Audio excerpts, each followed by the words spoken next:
Initializing Ethereum protocol. Establishing link to Cloud Citadel.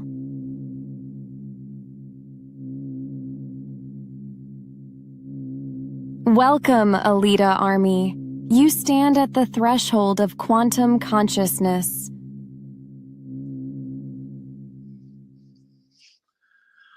Okay, hey, Alita Army. Welcome to the Alita Livestream of May the 8th, 2026.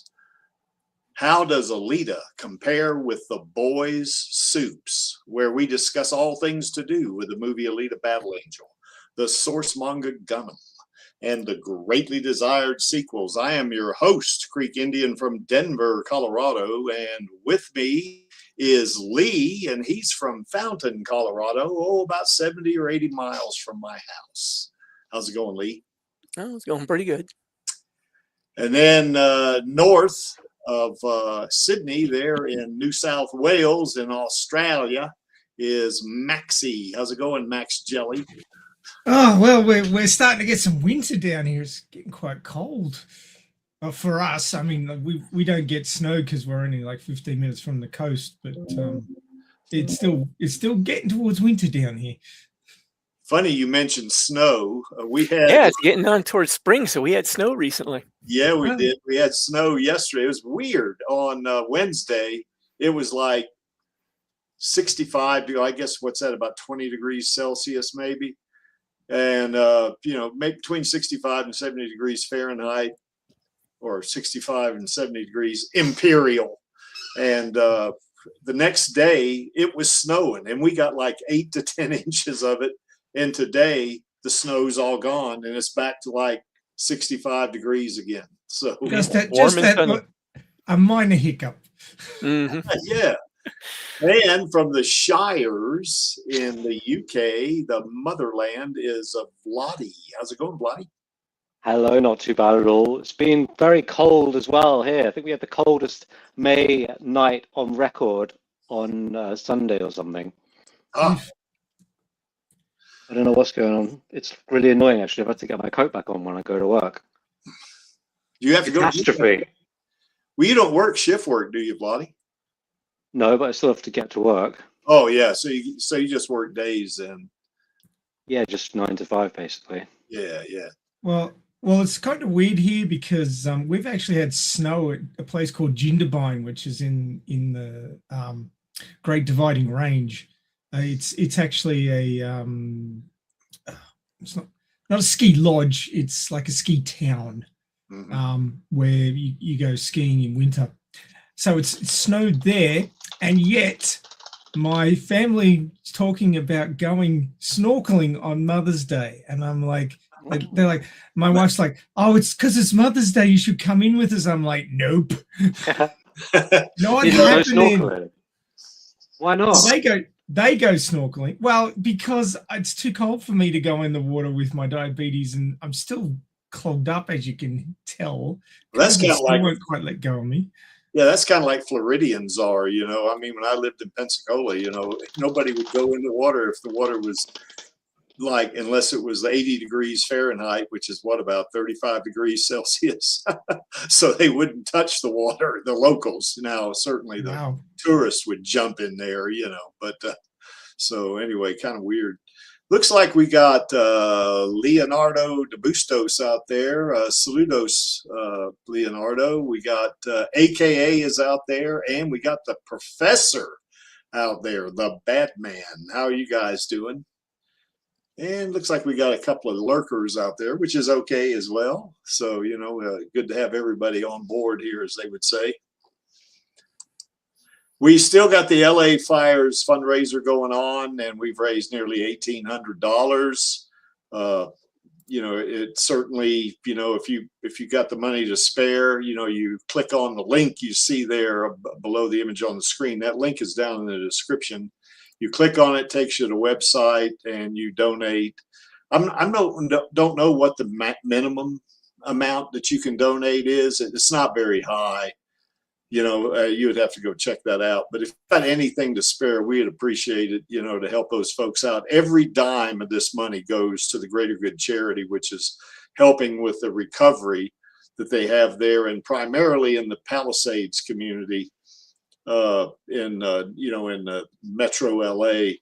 Because something like well, it's not limited to the Palisades community for sure, because there were other homes also damaged or destroyed. But, I think the majority of the homes were in that community. And like something like 6,800, houses or homes were either destroyed or damaged in that fire, and they are still recovering. So if you can, you got a little to spare, we'd appreciate it. You can do this one of three ways. You can see that myself, Maxie, who goes by Ray, you see there, and then of course there's Angelus David Birch.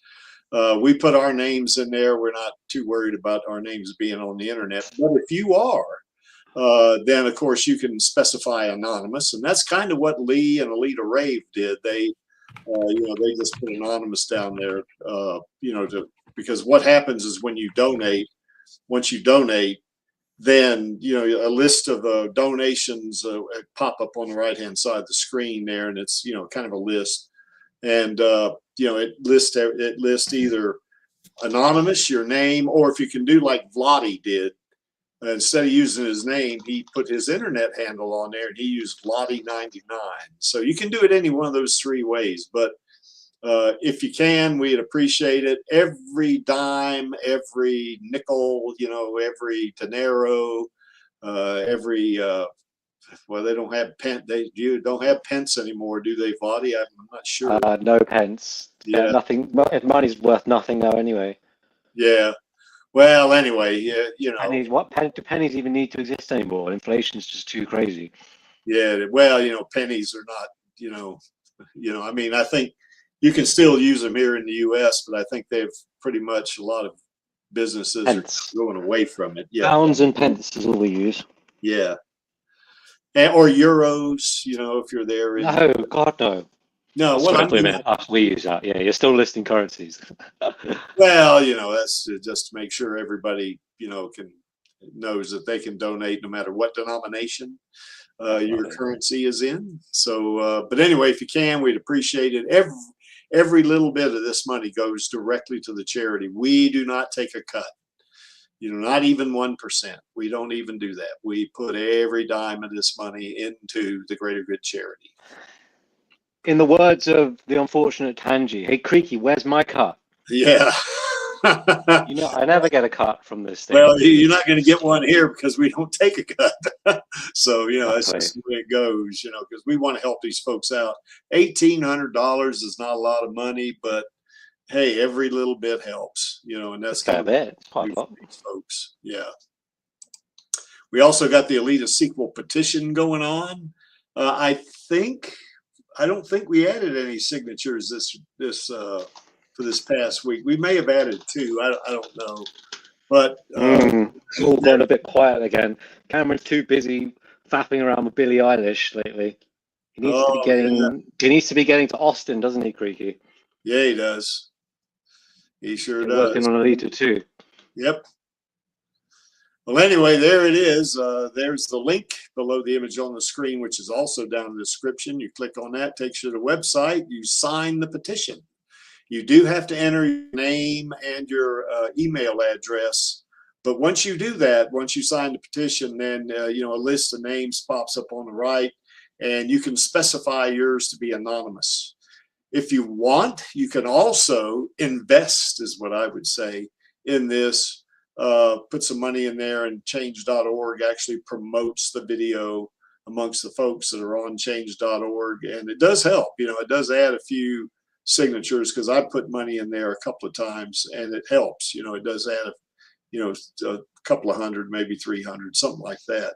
So if you can spare money there, you can do that as well, but we're not pushing for that. We just really need you to sign the petition if you have not signed it. So what is this that the AKA is saying right here?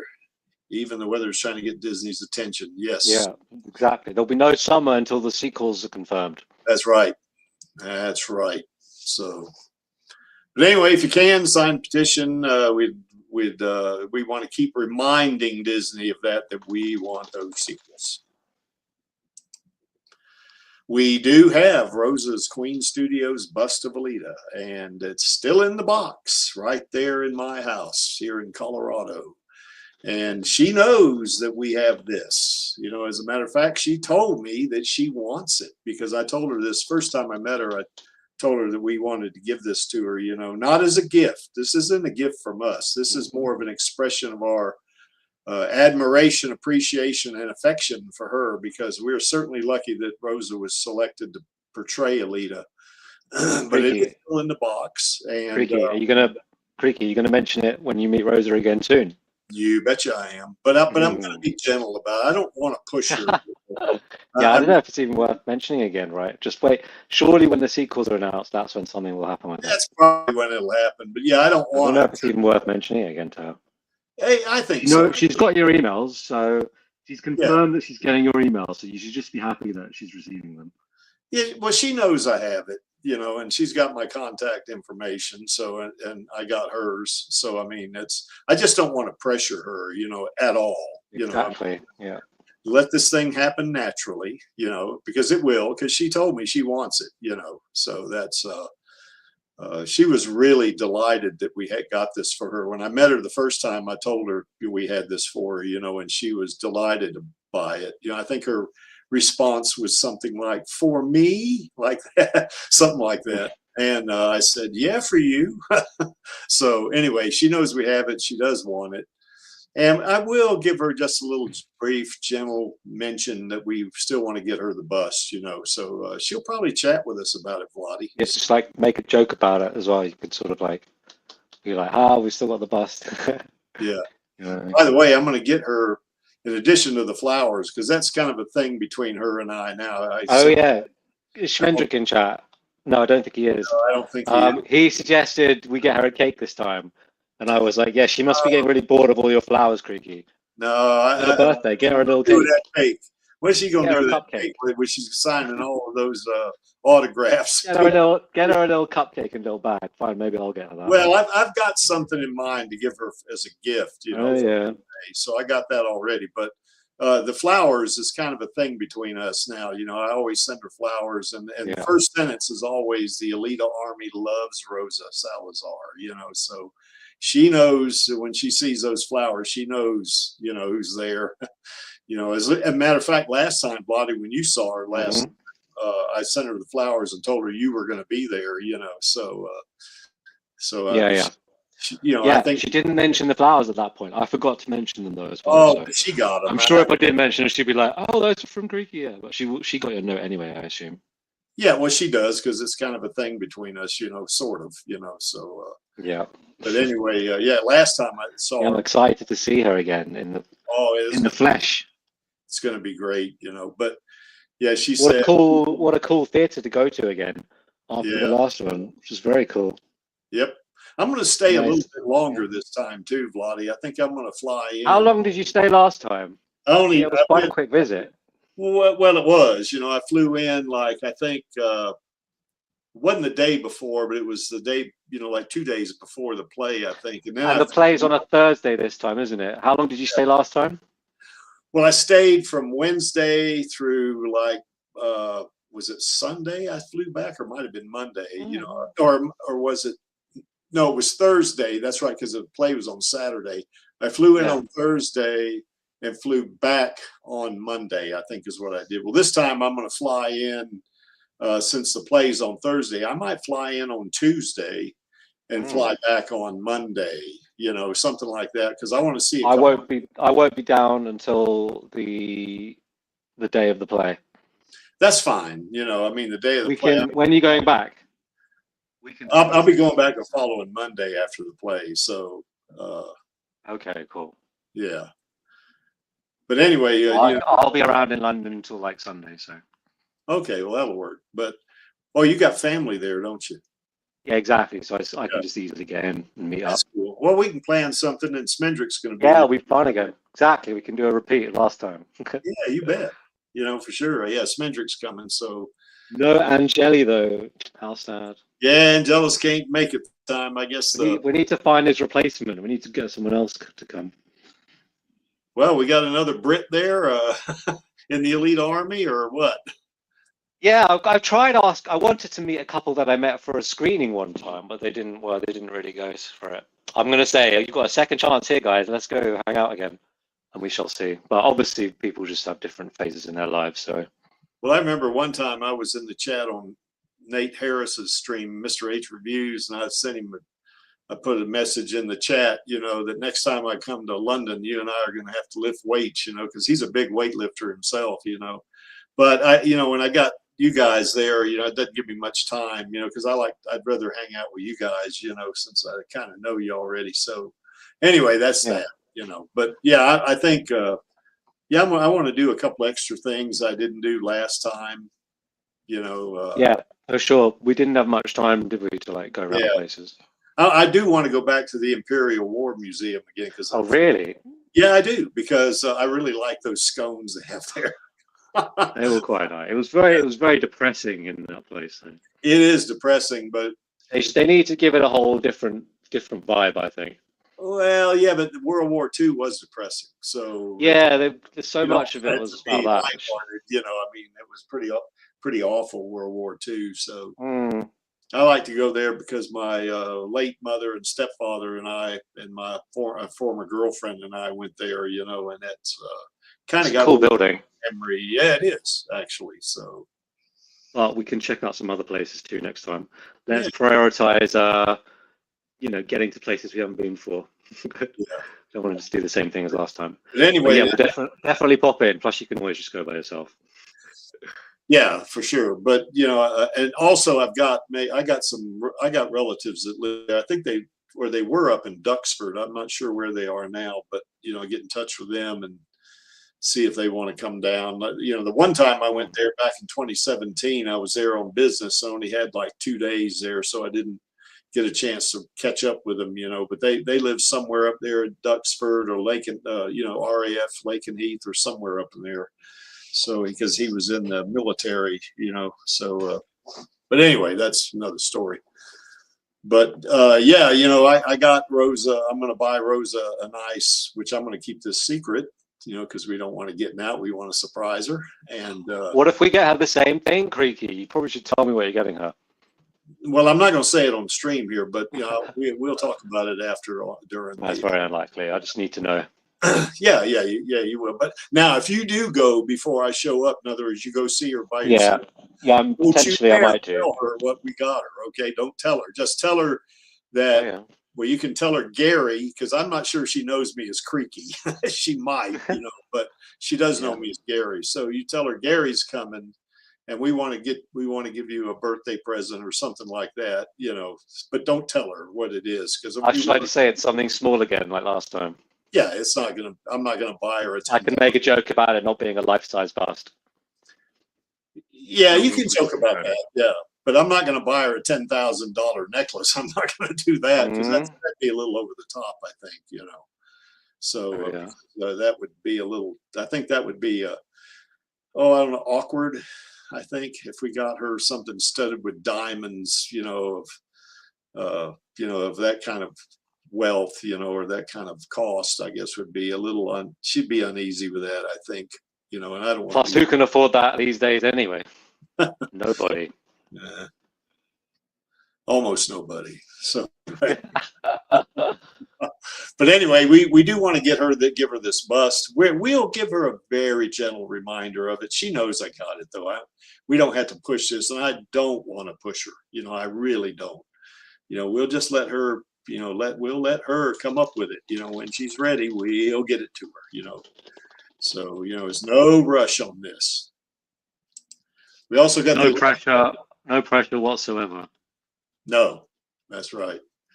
We also got the Alita Gaming Network still. And the last I checked, I think we had 53 members. And that was yesterday, I think it was. I was on it and just I deleted some of the posts out of there because I saw a couple of promotions for cryptocurrency and I ain't putting up with that shit, you know, so I deleted the crap out of them. But anyway, you know, was it just a bot or something? Yeah, it was just they were trying to promote it or something. It was in like 3 different channels and I deleted every single one of them. I wonder how they got in. Maybe the person got hacked. I don't think Discord so. went down earlier, like worldwide. I couldn't message Schmendrick. Well, they're probably Alita Gaming Network members because you can't post without being a member unless you figure It's out. a bit random. They post cryptocurrency spam. They might have got hacked. Yeah. Well, I'm personally, I don't want to do cryptocurrency myself, and I stay away from it because I think there's a lot of spamming going on there. But anyway, another story.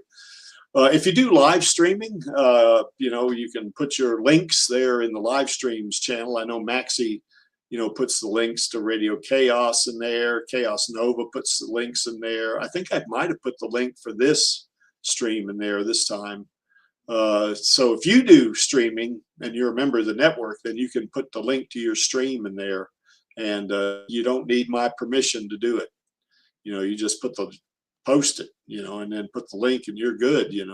If you do fan fiction, we do have a channel for that. I know Lee and Maxie have both got novel length fanfics in there, and that's a good thing. They have links there because I think they're the size of the content they have actually is greater than the 2,000 bytes or characters, whatever you want to call it, limit. So they put links in there now.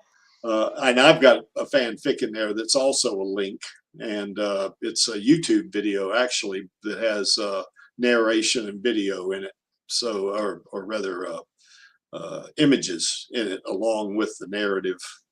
Panini Freak has got a fanfic in there. She's got a short, and Channel Does Not Exist has several fanfics in there, and they're all quite good. So if you're looking for new content about Alita, even though it's not canon, it's still interesting reading. You can still see, what some of the creators here, particularly Maxie and Lee's, to me, even though maybe they're not canon, it still fits right in for me. I mean, like in Lee's fanfic, I can see the progression if Jason, who's the primary character in this, does time travel up to the 26th century, and he meets Alita and Ito and Gerhard and not Tanji, but Koyomi and others.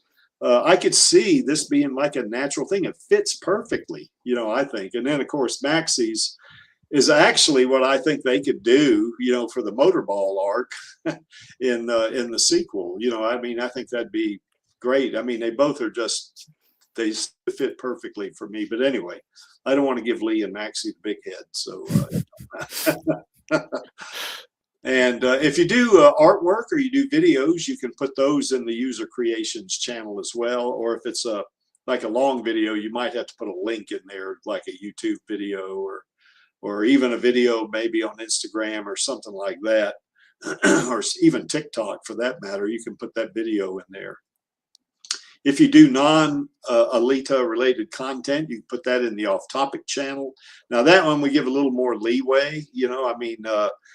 Certainly, like for instance, one of the channels I think that cryptocurrency promo was in the off-topic channel, and I deleted the heck out of it.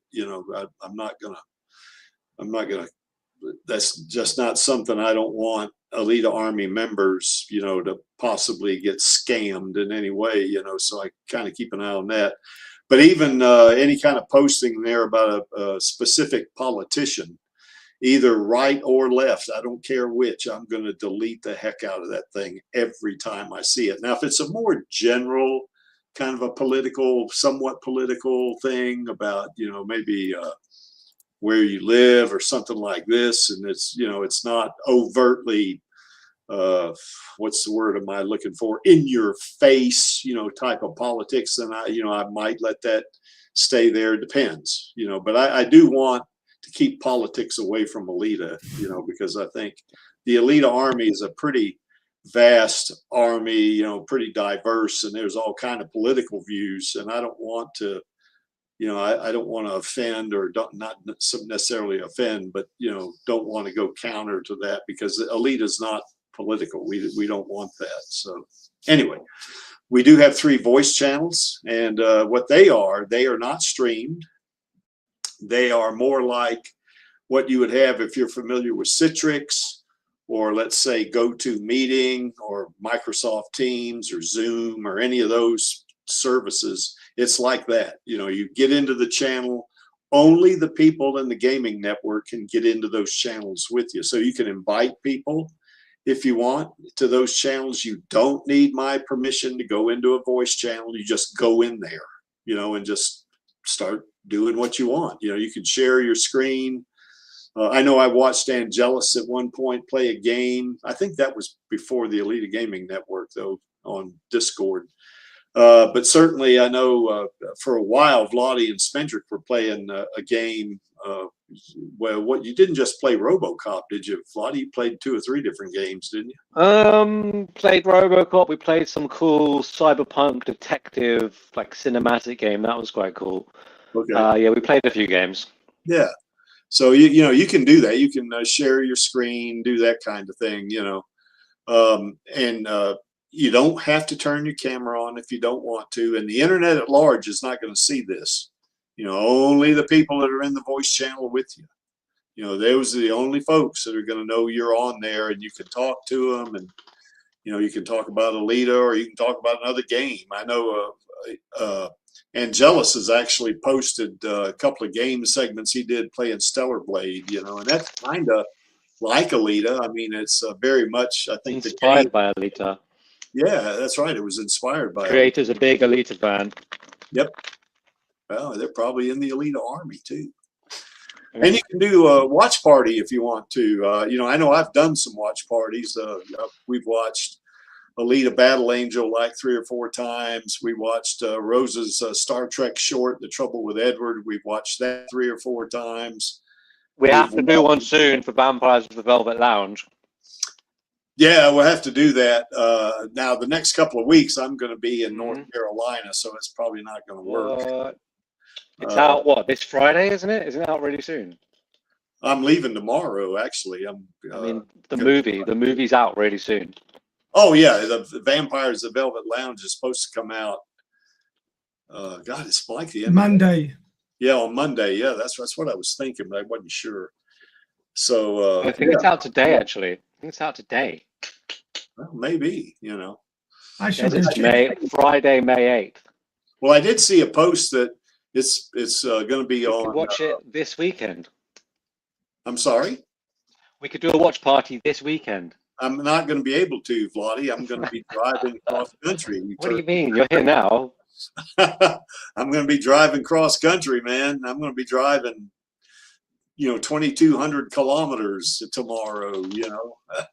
Yeah. We're going to be on the road, you know. So, but anyway. It didn't get a great review from Roger Ebert. But what do critics know? They're such bores.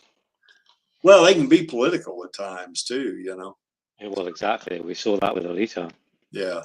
And we've even watched Chariot. We watched Chips. We've watched her short. What was it?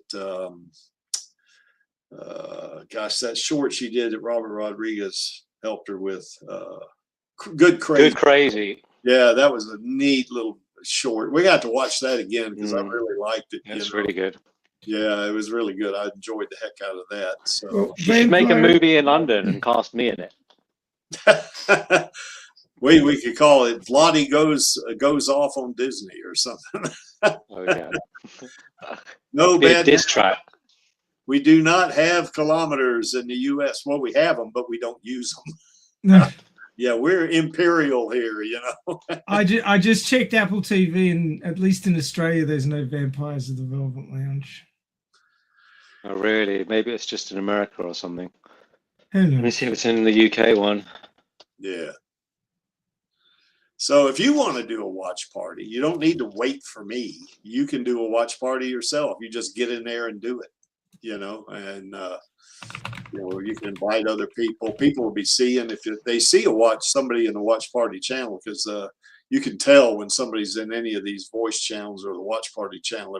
If someone's active on there, it shows up, you know, and they may join you, they may not, you know, or you can invite people.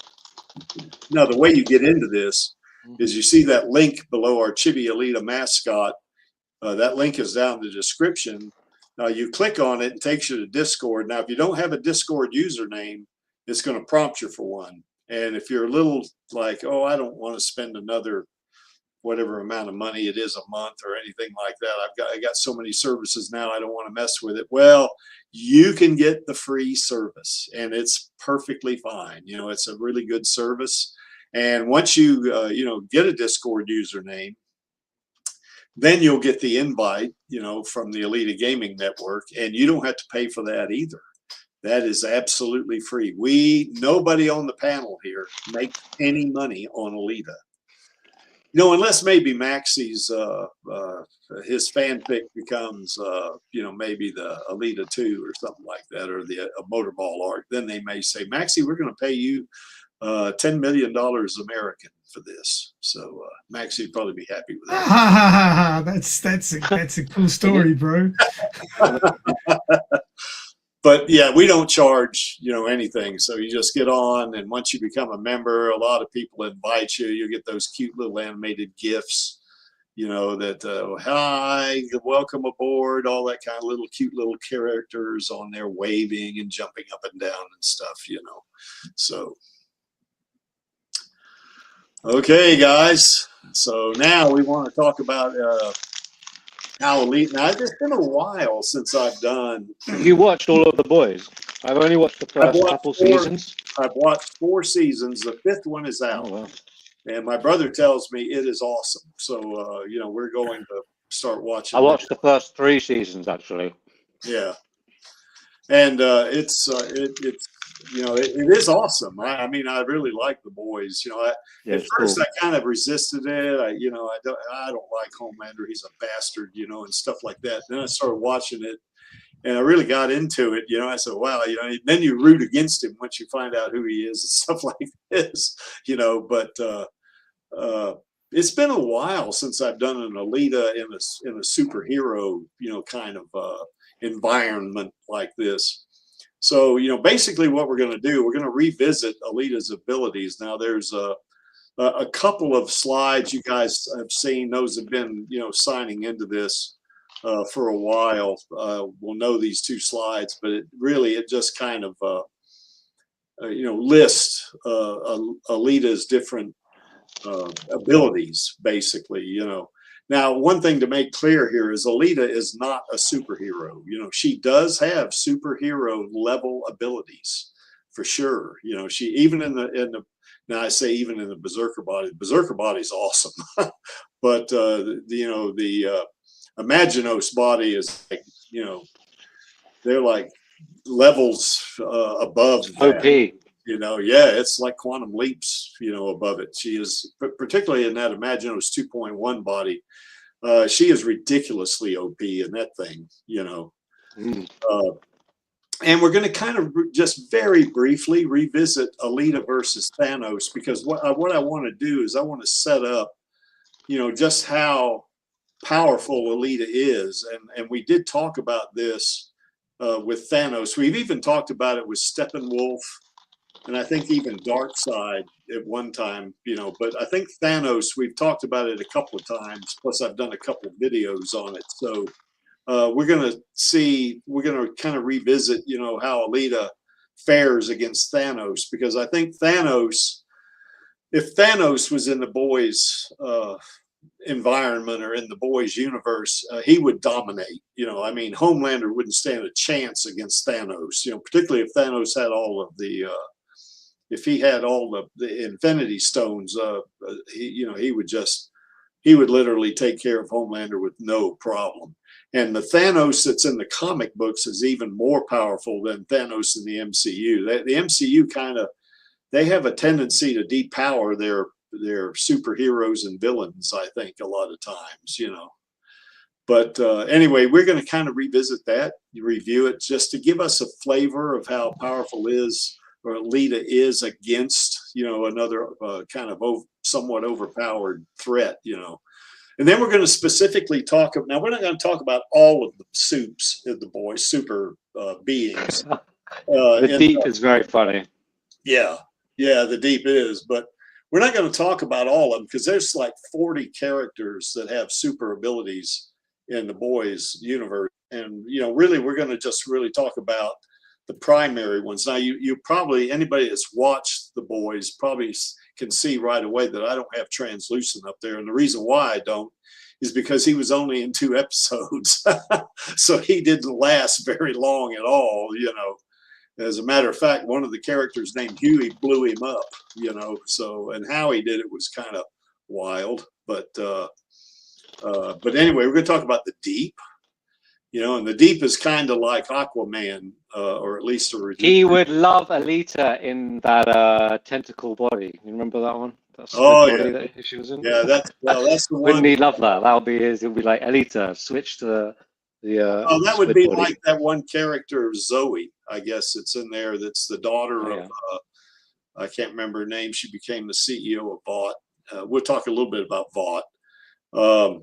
And of course, Billy Butcher, I think, gets tentacles out of his mouth too, you know. So, but yeah, but the Deep is kind of like Aquaman in some ways, you know. Yeah.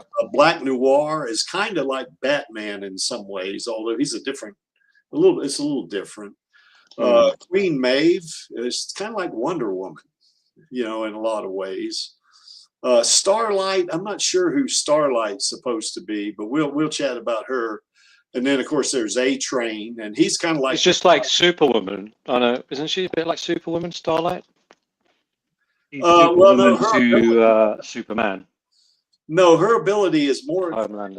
closely aligned with Magneto's, although it's still different. I mean, she's not. Oh right, yeah. I wasn't even thinking about her abilities. Well, Queen Maeve is more like, say, Wonder Woman or Supergirl, although Queen Maeve can't fly, you know, whereas Wonder Woman can, and so can Supergirl, obviously. And then A-Train is kind of like the Flash or like Quicksilver, you know, one of those.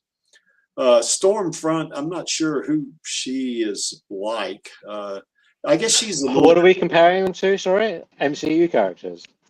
No, we're comparing these characters to Alita. We're not comparing anybody else. Well, you can't really compare. A lot of them are so different to Alita. Well, we're going to get to that. So it feels like they're all just sort of all superheroes. Just feel like they're made to have. This one's got this power. This one's got this power. This one's got this power. It's just it's hard to just keep on. Well, we're gonna get to that, Bloody. You know, I've got several slides set up on this. Oh, good. Yeah, let's get through this slide. So, but Stormfront, I guess, would be a little bit like Magneto as well. You know, although she's more of a lightning type. I guess that would be more like Thor in terms of being able to you know, project lightning. But you know, she's not strong like Thor. So I mean, that's a little different there. And then, of course, Homelander, he's a little bit like Superman. You know, he's a little more, he's less powerful than Superman, but he's pretty freaking awesome, you know, like Superman or Omni-Man, you know, one of those, you know. So he's the most powerful being in the Boys universe. Now, one I didn't put up there, another one was Soldier Boy. He's more like Captain America, although he's more super powered than Captain America, but he was only in a couple of episodes in season 4, I think it was. Who? Sorry? Soldier Boy. Oh, he was in. I'm sure he was in the earlier seasons. No, he was he was mentioned in a couple of the other seasons, but he wasn't in. Oh, was he? Did he come in season 3? Well, I think it might have been season 3 or season 4. He was in a couple of episodes there. Didn't he fight in Vietnam or something?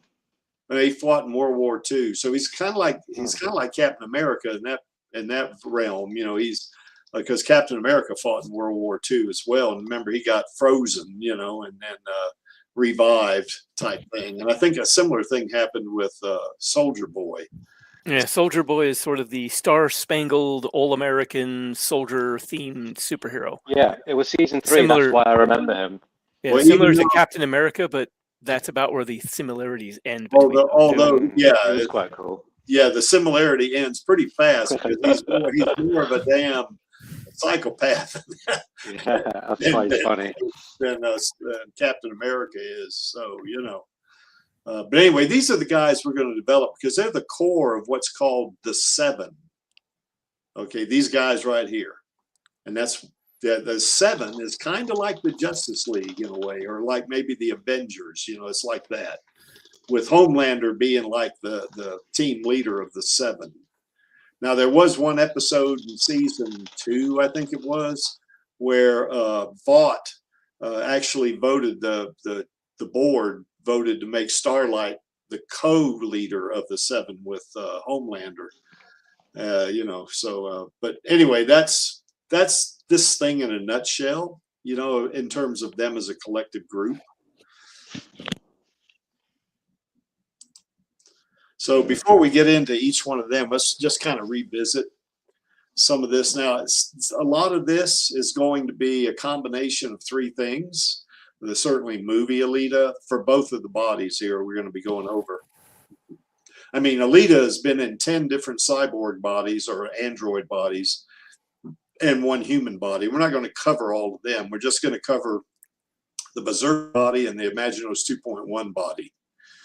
But it's going to be a combination of what we see in the movie, what's in the manga, you know, and also you could say the anime or the OVA, and also even the non-canon stories that Kishiro wrote when he thought he was, you know, maybe not long for the world, and then he got better. So we're going to kind of add those all together, you know, and just kind of make a composite of Alita. And the reason why we want to do that is because Alita only has, you know, in terms of what we see on the screen or on TV or whatever, there's only 1 episode. It's a movie. Whereas the boys they got now 5 seasons, you know, so they got a lot, you know, that's in what comes up on the TV, you know, and Alita only has 1. So it's not kind of fair, you know, just to put her up against some of these superheroes in just her most powerful body in the movie, which would be the Berserker body. But even there, we're going to kind of combine that with what we saw in the,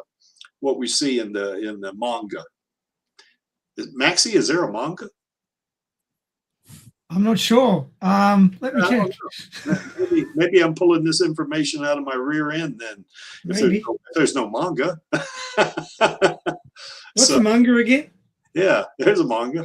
I think Lee told me there was a manga one time. I have no idea manga? what you're talking about. So, I don't even know what manga is. Yeah. Well, anyway, Alita in the Berserker body has superhuman strength. You know, we saw that, you know, by her being able to pick up that Gatling cannon, you know, and hold it with 1 hand, you know, and fire that thing, which is at least a 50 caliber, might have been a 100 caliber, but although it might not have been 100 caliber. We also know that she has the ability to self-heal very fast. Oh, Smendrick is out there. Oh, let me. Still up. Yeah, I'll tell you what I What did want. you say? In case of something I forgot about here. Anybody want to come on?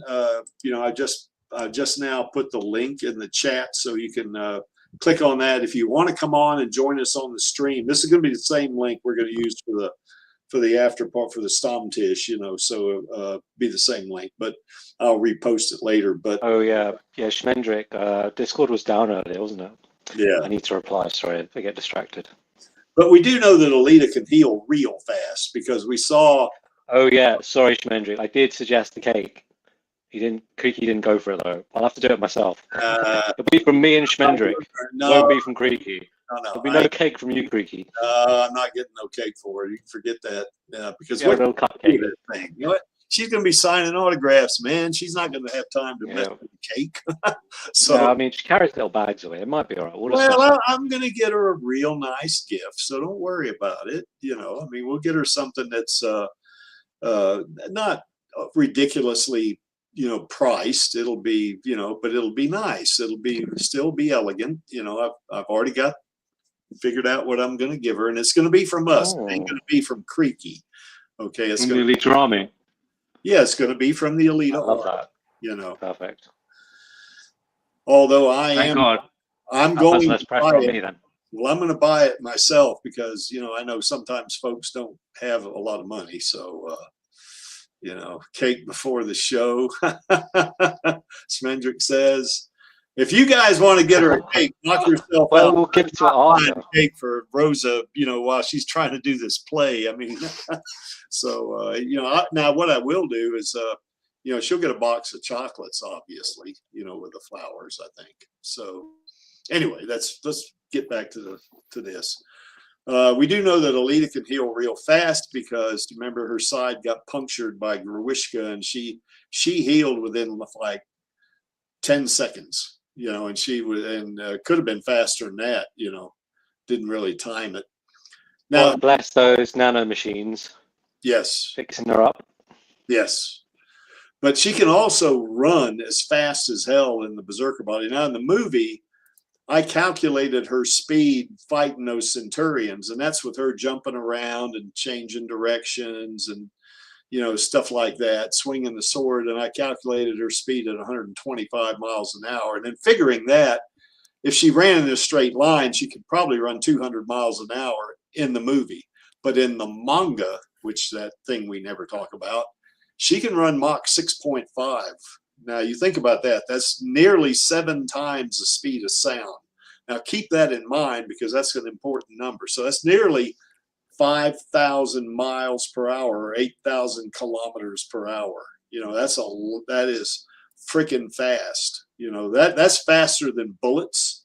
That's faster than any jet aircraft that any military on the planet Earth has.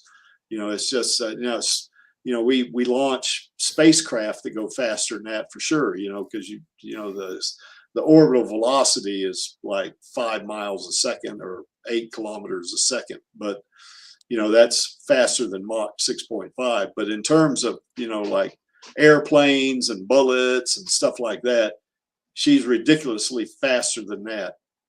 And of course, she does have extremely fast reflexes, because we saw that when she deflected that bullet that was shot at her by that Centurion. She deflected it with ease. And I think I remember calculating that at most her reaction time was 40 milliseconds, which is probably faster than that, but that would be the maximum probably, maybe somewhere between 20 and 40 or something like this milliseconds. And we know she has great stamina.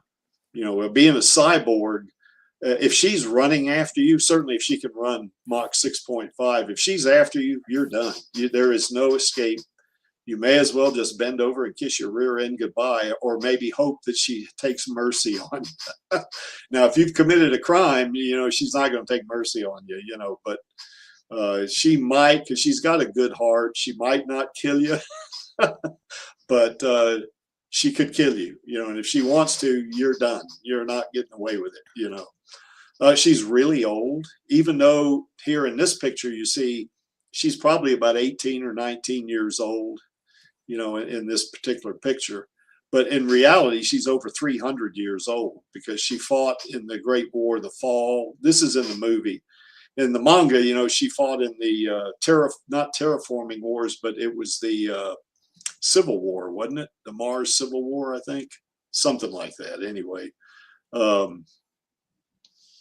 Bad man. I appreciate it. We're lucky, Maxie. We got the professor out there.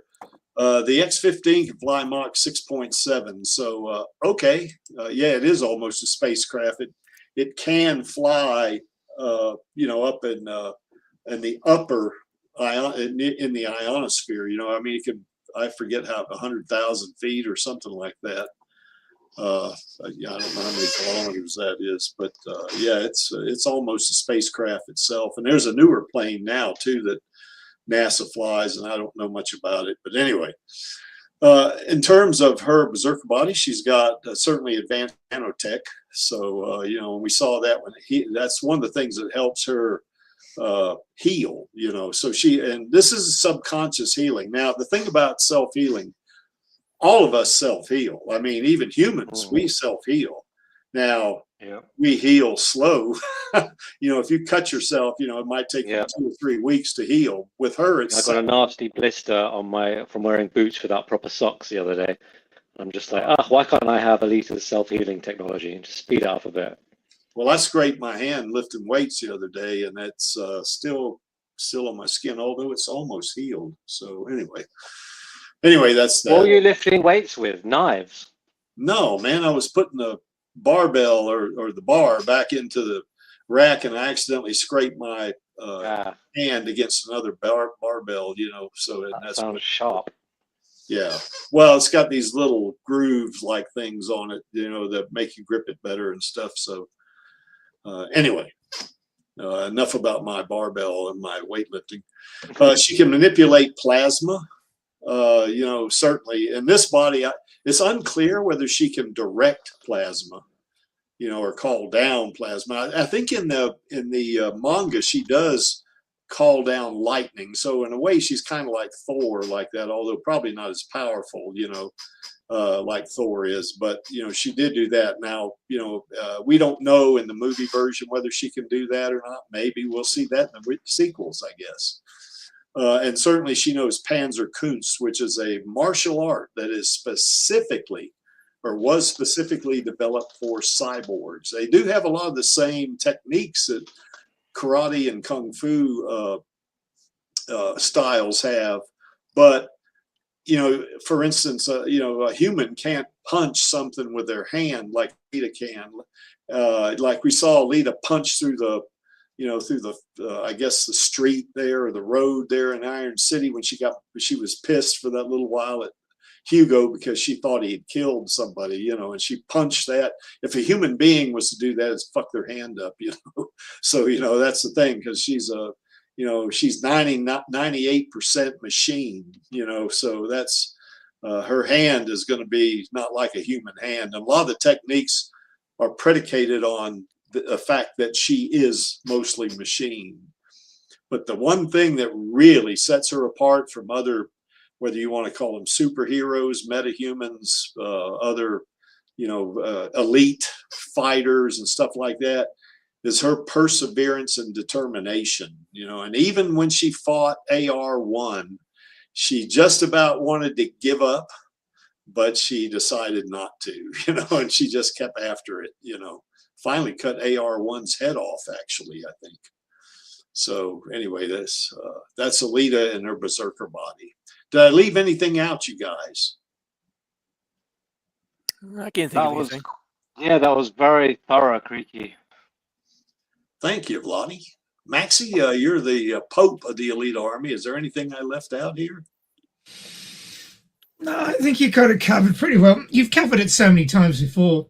Yeah. I doubt that there's anything that you're missing at this stage. Yeah, it's been a couple of years since I've done this, but yeah, thank you. You haven't really included sensitivity, have you? Sensitivity? In terms of touch, it's just as important as strength, is her ability to feel touch and all that. Like when she's, you know, delicate touch.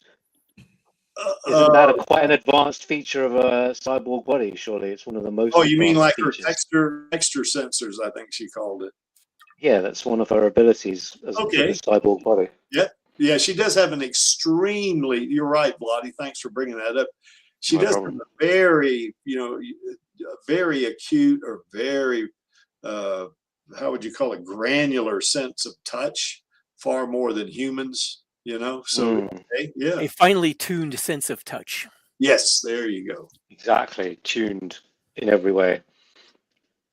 Yeah, we're not going to go over tuned body, but anyway. Yeah.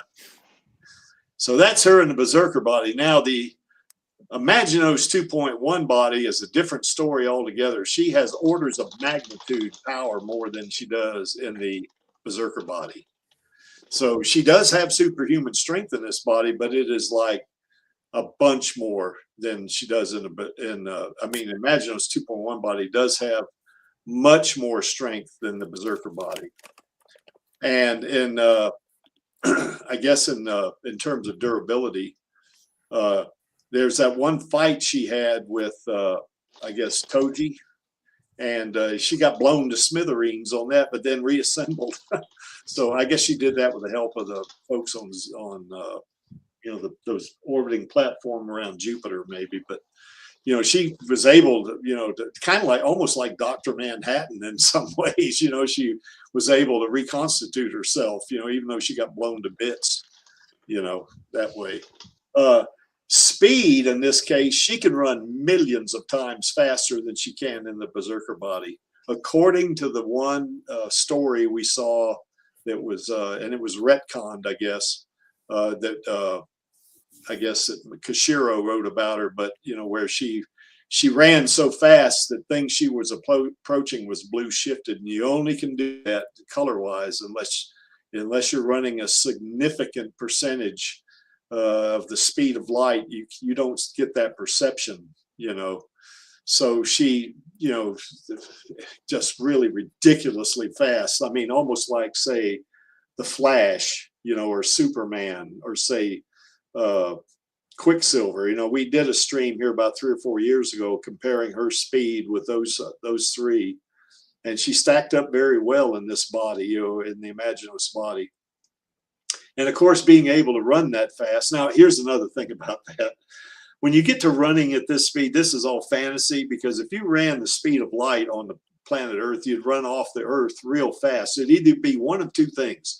You would run off the Earth real fast because you'd be going faster than escape velocity, obviously, or you would create such a mass around yourself that you would sink to the center of the planet. So, you know, we have to suspend our disbelief, I guess, a little bit, you know, for this. But to be able to move at that kind of speed, you would have to have ultra fast reflexes, or else you'd be running through stuff, you know. So she can probably, you know, her perception is in terms of picoseconds, you know. I mean, just being able to dodge things, you know, which she did do in that one retcon story, you know. And of course, being in this particular body, she's an android. She's not a cyborg, because she has a brain chip. You know, in her cyborg body, her brain is still human, you know, but here's, you know, what's human about her here is the memories and information stored in a brain chip, you know, that she got, you know, when I guess what was it, the GIB or the MIB? I can't remember actually, you know, put her in the yellow room and, you know, gave her an ultimatum, you know, you either work for us or you're going to die in this room. And at first she was just going to die, but then she figured, well, you know, I want to see Ito again and stuff like that. But she changed her mind, you know. So she's still over 300 years old. And this body, she's probably like, now in her berserker body, she was like maybe right at 300 years old. In this body, she's like, you know, 330 years or something like that, you know, perhaps, you know, because she was in her early 30s when she got up to Zalem, you know. I mean, down on Iron City, she was like 14 years old to start out anyway. So it was a GIB. Yeah, thanks, Professor Badman. I appreciate that. She does have advanced nanotechnology, and this is even more advanced than the nanotech that she has in the berserker body. The Imaginos cells are based on the berserker cells, but they are an upgrade from them, so it's even more powerful. She's a shapeshifter as well, which kind of gives another level to her OP abilities. She is both. Now, what we're going to do here is she's going to be connected to both Melchizedek and Zeus. Now, Melchizedek gets destroyed, but you know, for this one, she's connected to both. Melchizedek certainly is that quantum computer, super quantum computer that has that manifestation called Arthur that comes out that, you know, can interface or interact with people, you know. Zeus has this too, but in addition to that, it's also kind of attached to like a wormhole or black hole type thing. So the fact that she is connected to Zeus gives her the power of say like a wormhole or a black hole, you know, which awesome freaking power. You know, I mean, nothing in the universe is more powerful, say, than a black hole. She also has the ability to self-heal, even greater than she does in the berserker body, because like I was saying a while ago, which you saw up above, you know, she basically got blown to bits and reassembled, you know, so that's ridiculously overpowered, you know. And the thing about this is, as within the berserker body, this is a subconscious healing. It's not like, say, Cyborg in the DCU where he can reconnect a limb to himself or something like this. This is automatic. And in this body, she can regrow limbs, you know. So if she gets her arm cut off, she can grow another arm, you know, which is ridiculous, kind of like a lizard does. You know, when you cut its tail off, it can grow another tail, you know. Here she has plasma and lightning manipulation itself. And to Badman's point, yeah, you know, in the anime, she actually called down lightning and fried Clive Lee of the White Hot Palm. You know, so I mean, she's, you know, this is Thor-like power right here. You know, where she can actually manipulate lightning. She still knows Panzerkunst, and this is our girl. She still has that same perseverance and determination. You know, and I think next time when you guys, you know, tomorrow, I think everybody's going to, hopefully y'all, you know, tune in to Radio Chaos's recording. You know, you'll see her fighting Zex, you know, and then of course the next volume after that, or next chapter, she's going to kick Zex's ass every way that you can kick an ass. That's what she's going to do, you know.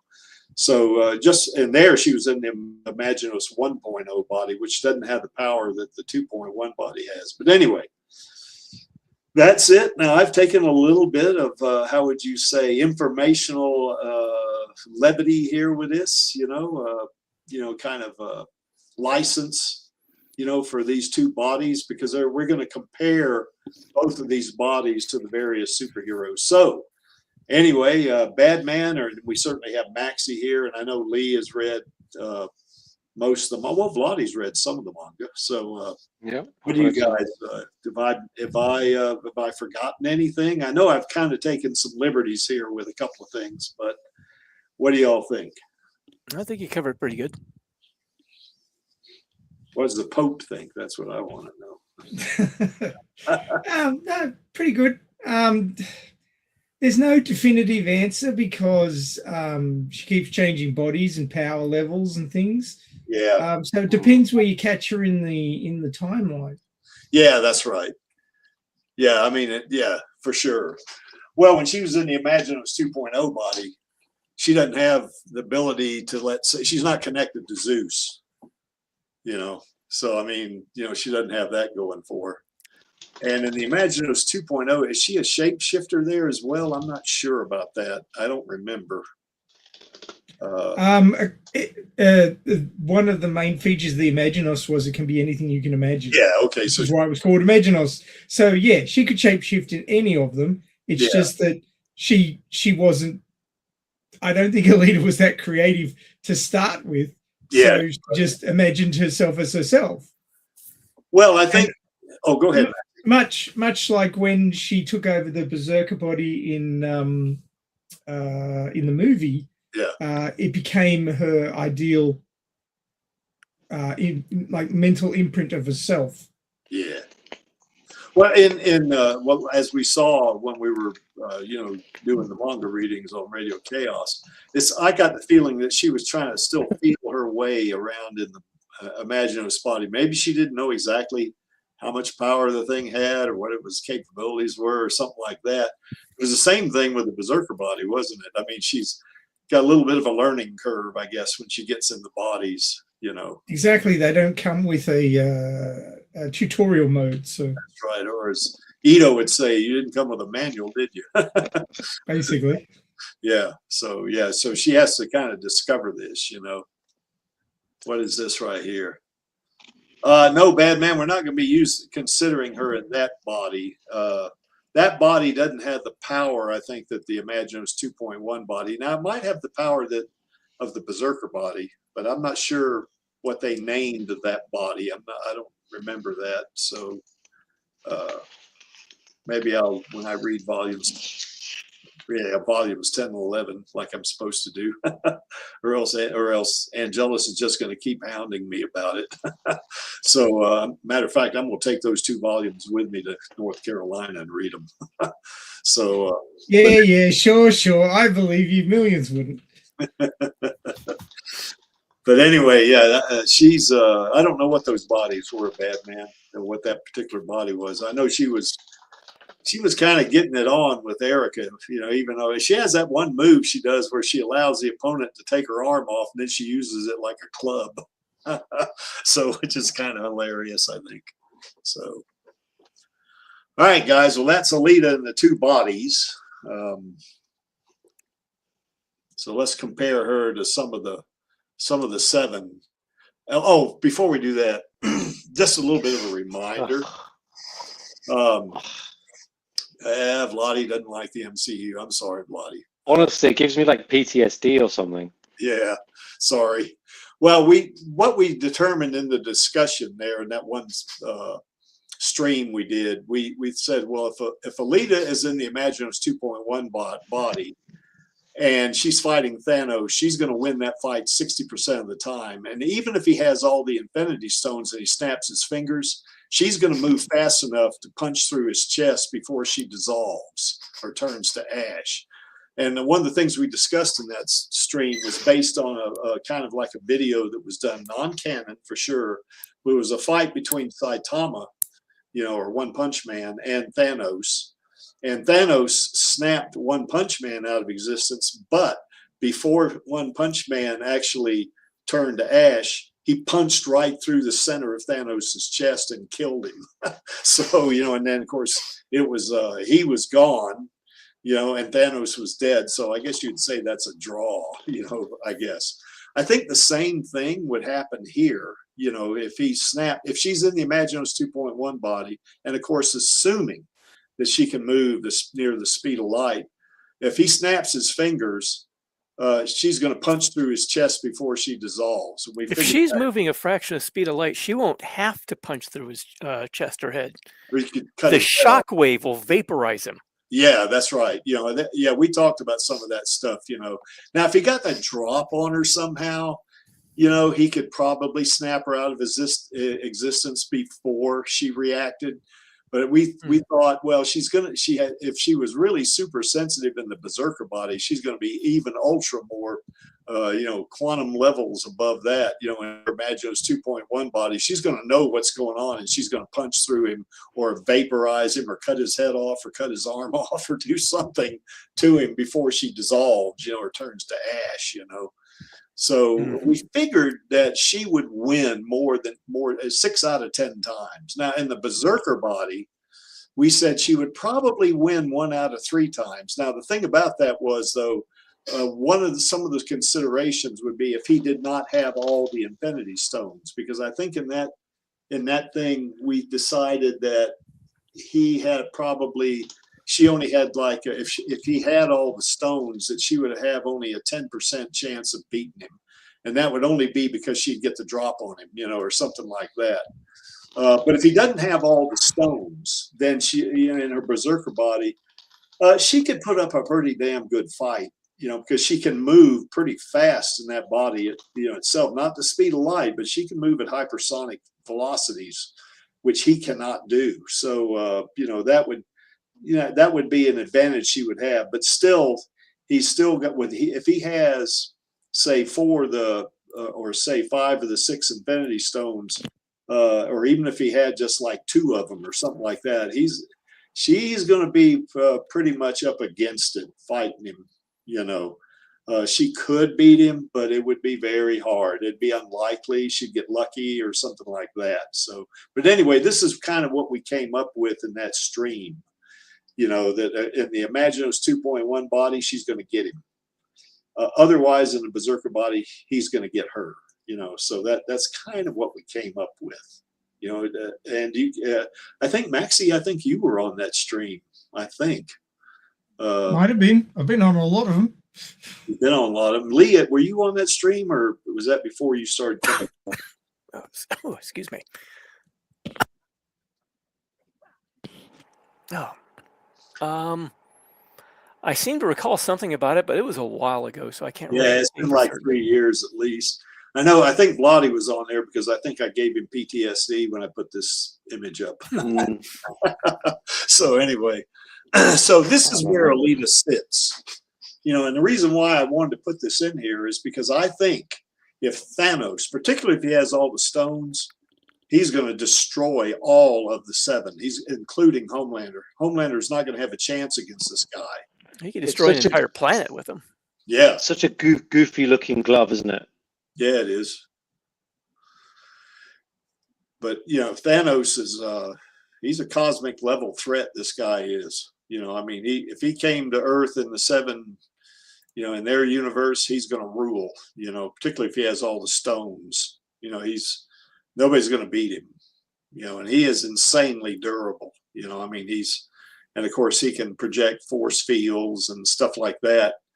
Now there was one scene there where Thor, and this also contributed to why we thought Alita would also beat Thanos, and maybe even could beat him in the Berserker body. There was that one scene in Infinity War where Thanos, you know, used all 6 of the stones against Thor, and Thor threw Stormbreaker at him and impaled him, you know, in the chest with that magical axe, you know, he had, and made from the heart of a dying star. And had he gone for the head, as Thanos said, you should have gone for the head, that had been the end of the fight right there, and there would have been no snap, you know, but he didn't. He hit him in the chest with it. And this one, he had all of the stones. Now, Thor certainly is a god tier, you know, character, but, you know, we figured, you know, that Alita moving as fast as she can, she would have at least the same chance of beating Thanos, you know. So anyway, that's kind of what we came up with in that stream. You know, this is the, you know, what the overall outcome of the discussion was, you know, so. Thanos is trying to distract from his chin. Yeah. What was it? What was it that Star-Lord said? He had a nutsack for a chin or something. Can you believe that was nominated for Best VFX and Alita wasn't even nominated? Yeah. Well, that's a pretty good effect, you know, Thanos is. I mean, that is, you know. No hair on that disgusting body. Well, Alita is like a divine creation. Well, I mean, he's based on the comic book, too. I mean, he's not, you know, they didn't dream him up like that. Well, they certainly took a little bit of artistic license. Of course, yeah. I mean, yeah, obviously it's very well done. Yeah, it is well done. I think it's just like, you know.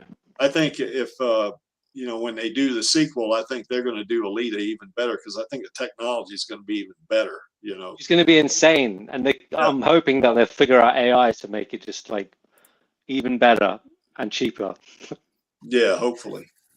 Although we know, Vladi, that Rodriguez has got the set there, doesn't he? You know, we know full well. Yeah, they're not going to have to rebuild the set. That thing's already there. So at least for the motorball arc, you know, they have.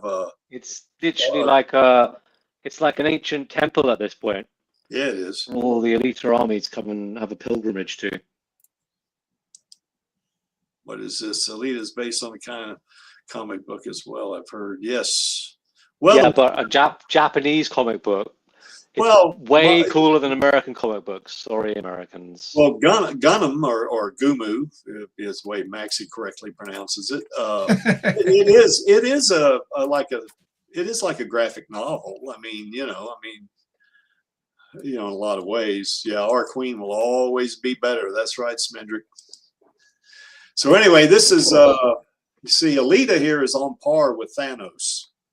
Particularly in that Imaginos 2.1 body. She is definitely on par with Thanos there. And, you know, I've had this discussion with people that are MCU fans and everything. Oh, the little girl's not going to beat Thanos. And man, you know, you need to read the manga, you know, if you want to see what Alita can do, you know, in this body, you know. So anyway.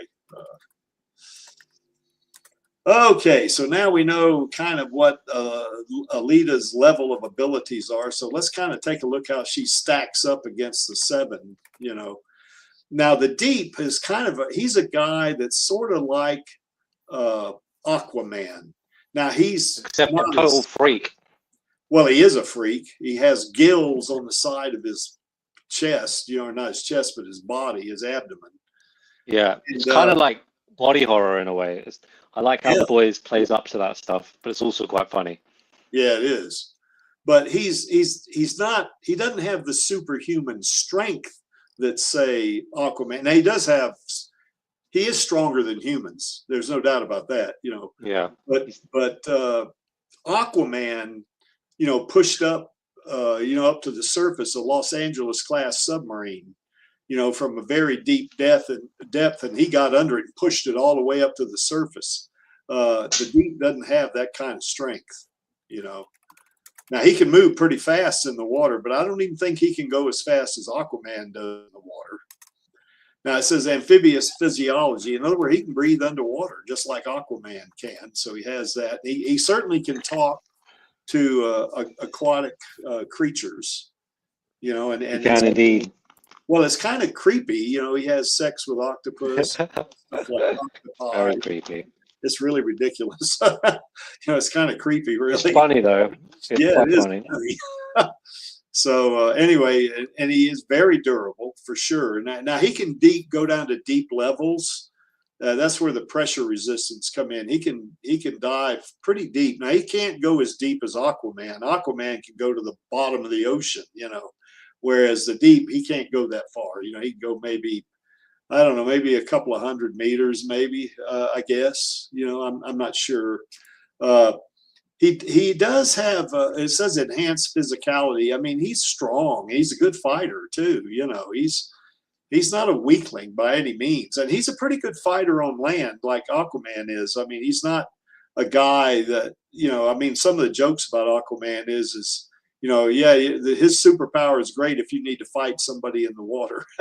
But, you know, as we saw in a couple of the Justice League movies, that he's pretty damn tough on land as well, you know, and this guy is too. He's a good fighter, you know. And of course, this marine life enhancement, I'm not sure what they were talking about when I did this research, but, you know, the fact that he can interact telepathically, or he can, you know, kind of, you know, interact with like whales and stuff like that. And certainly he can direct them to do certain things and stuff like that. I think one of the things they might be referring to with the marine life enhancement are the gills that allow him to basically survive indefinitely underwater without. Yeah, he can do that. Yeah, he can breathe underwater. Now they don't show it here because he's got the suit on, but I don't know if you can see my cursor right here. Maybe, no, I guess you can't. Yeah, we can't. No. Oh, okay. But you see that little stripe going down his side right there, down his left side, not where he's holding the trident, but on the other side of his abs, basically. Yeah. If you were to take that off, that's where his gills would be, you know, right there. And one of his weaknesses is that people can jam their fingers in his gills and it causes him excruciating pain, you know. Mm-hmm.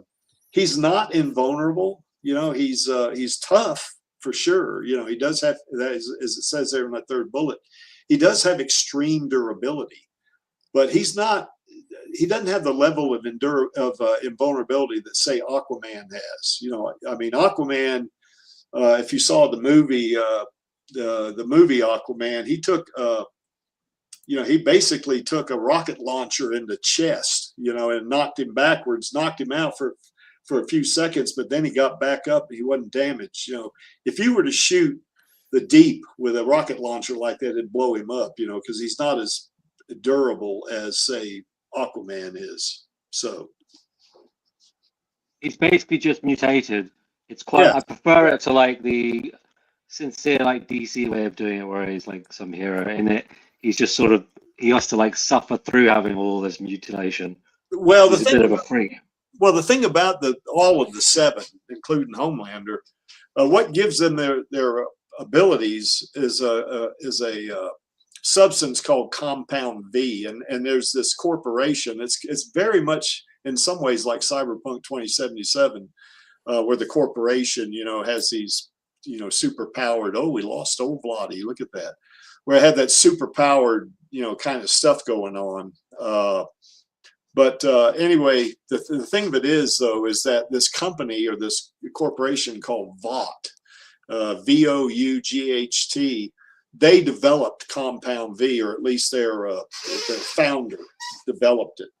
And it, you know, different humans, depending on their DNA structure and some other things, other factors, if they take this Compound V, and there's like 2 or 3 versions of it. One of them's called V24, which gives a human super powered, you know, kind of abilities. Has a 24-hour duration. Yeah, it's one day type thing, you know. Whereas Compound V itself is a more or less a more permanent, you know, type thing. Now, the original version of Compound V, I guess, was called V1, and that's the founder created that, and that was what characters like Soldier Boy and Stormfront used, you know, which basically gave them, I guess you could say, biological immortality, you know. So and of course, one of them is we're going to talk about here is Stormfront here later. But this is Deep in a nutshell right here. You know, he's pretty powerful. You know, I mean, he's not a chump. You know, for sure. You know, now he's not as powerful as some of the other members in the Seven, but he's a decent. I won't even call these guys. Well, I guess these guys are metahumans, even though they were made that way based on Compound V, you know, but they're more like Captain America, I guess. You know, he took that super soldier serum, kind of like Bucky did, you know, and that made them, you know, super strong and stuff like that, and real fast. But that's what Compound V does for these folks. So how would Alita fare in a Berserker body against the Deep? Well, this is my opinion, and I guess Maxie, I know you've seen a little bit of the boys. I think Lee has seen 3 seasons. I don't know how many you've seen, Lottie, but I said about 3 seasons. Okay, in my opinion, okay, and you guys can chime in. If Alita in her Berserker body fought the Deep, she'd win this thing 19 times out of 20. You know, because the Deep is not going to easily. Yeah, he's not going to be able to contend with that plasma weapon, for one thing. Plus her speed, you know, her strength. And her strength. Yeah, she would fillet that fish in seconds. Yes, I mean, well, she'd fillet him. That's right. Exactly. Yeah, that's right. Well, she would also bake him too with that plasma. Yep. Oh, yeah, exactly. So you know, he doesn't stand much of a chance against her at all, I think. And then she'd fillet him, bake him, serve him on a bun. That's right. And in her Imaginos body, they're ridiculous. He's not going to win. And it's I don't even think greater than 99% does it justice. Probably greater than 99.99999. Probably. Well, I went ahead and looked it up just out of curiosity. Yeah. A roughly Alita-sized object weighing about 150 kilograms, moving at 1% of the speed of light within an atmosphere. Yeah. Generates a destructive force equivalent to 10 kilotons. Yeah, he's not going to handle that. Everything within a mile radius dies. Yeah, and of course she has the ability to run faster than 1% of the speed of light. She can run like near 90% the speed of light. So that's he has no chance, you know, whatsoever. He has very little chance against her in the Berserker body, and imagine it was 2.1 body. He has no chance. Yeah, I only got greater than 99% because who knows what. Yeah, and the Imaginos body Alita is basically a walking nuclear arsenal. Yes. Even if he's in the water like he is there, and she attacks him, and even 1% of the speed of light, the water around him is going to boil, or just basically turn from liquid to gas, you know what I mean, or plasma even, you know what I mean, because he's going to be boiled and fried and filleted all in one shot, you know. Yep. So anyway, any thoughts about this? Anybody got anything that maybe counteract that a little bit, or maybe give him a better chance against the Berserker? I can't imagine him winning even a single fight in either of those bodies that she's in. Yeah. He'd need a lot of help from his fish friends. A lot. Even then, you're just going to end up with a big clam bake. Yes. What would happen if he got like a whale to eat her? I suppose she just cut her way out. Yeah, well, she's not going to be too badly. She'll be slowed down by a giant form of sea life, you know, swallowing her, but it's not going to kill her or stop her. Yeah. Well, she'll cook it from the inside. Yes. Set her whole body as like a internal barbecue. Well, even in the Berserker body, she's going to barbecue the whale from the inside. And certainly in the Imaginos body, it's even worse. I mean, it's the whale would probably disintegrate, you know. You know, it'd be all over. Because like Lee says, she's a walking nuclear arsenal, you know. So, you know, I mean, Well, the Imaginos bodies, particularly Imaginos 2.1 body, she's basically a walking nuclear arsenal, not a nuclear weapon, a nuclear arsenal. Yes, exactly. And running at 90% the speed of light, which is, I think, is what we determined in, or it might have been 95%. I don't know if you've seen Invincible, the animated show. Yep. There was that scene where Omni-Man ended up on the Flaxen homeworld. Yeah. Remember what he did when he flew at extremely high rates of speed through the atmosphere? Yeah. That would be Alita in the Imaginos 2.1 body running at fractions of light speed within the atmosphere. It'd just be baking the entire planet just by moving around. And of course, if she could, like, assuming the Flaxen Empire, if it was her instead of Omni-Man, she was running at 90% speed of light, and assuming the homeworld, the Flaxen homeworld, was roughly the size of the Earth, where she could run around the size of the whole planet in like 8 seconds. Mm-hmm. You just make 2 or 3, she just do circumnavigate that thing 2 or 3 times. It's just going to completely dissolve. It's going to cook the atmosphere, is what it's going to do. So yeah, it should be like Omni-Man in that regard, so yeah, the Deep, he doesn't have much of a chance, I don't think. he's the Deep. He's such a tragic joke of a figure. Well, I wouldn't say that. I mean, he is powerful, but not against her, yeah, relatively speaking, he's physical capabilities, I think, on his end are at the upper end of the human spectrum. So he's basically like peak human physical capability. Yeah, maybe. But that is still a tiny slice of her capabilities within even just the Berserker body. In the Watchmen, there's a scene where Dr. Manhattan tells Ozymandias, she says, the world's smartest man is no more of a threat to me than its smartest termite. Mm-hmm. So I think we got the same thing going on here, Yeah. Yeah, he doesn't have a shot, I think. I find it kind of amusing when everybody's discussing about percentages of C that somebody's running, and you go, have you forgotten about escape velocity? I was just kind of think about, she would have to have some way of keeping herself anchored to the ground in order to not just fling off into deep space. Well, if you remember what I said at that one thing about her, in the Imaginos spot, you had to suspend your disbelief. Yes. You really have to do, Or if she just did quick bursts. Well, one thing I would say about it too, though, she would run off the planet more than likely, but also in relativistic speeds, the mass of the object increases too. So who knows, but I still think she'd run off the face of the Earth in reality. Sorry, guys, I've got to go. I'm afraid. Is there no stream tomorrow? Did I hear something about a recording? There's a recording tomorrow. Okay, all right. The manga reading. I might see you. Okay, great. I might see you next week. There's a manga? See you later. There's a manga? What manga? Oh my god. All right. Bye, guys. Bye. See you, Flotty. I like this. Yeah, I would imagine she would have to do short bursts of like speed to like move a little bit, stop and settle back onto the Earth's surface, then move again. Yeah. Well, the same thing with the Flash. He can run faster than the speed of light. Well, he's got some kind of, speed force thing going on that seems to alter the way his physics work. Yeah. Well, I think he dilates time is what he really does. But yeah, you're right. So rust isn't one of his superpowers. It could be, but it's a very slow one. Yeah.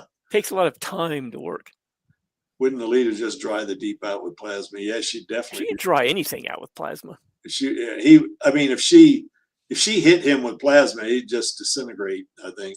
Which is what most things hit with plasma tend to do. Well, he's a human, he's like a metahuman, he is. Yeah. But he's still got that human quality. So, if she hits him with plasma, it's going to be like what she did to Clive Lee of the White Hot Palm, in the anime. I mean, he got fried by lightning, and that was it, Yeah. So anyway, Alita's going to take that one with ease. So now we got Black Noir. Now, a thing about Black Noir, in some ways, he's a lot like Batman in some ways. Now he's a goddamn psychopath. He's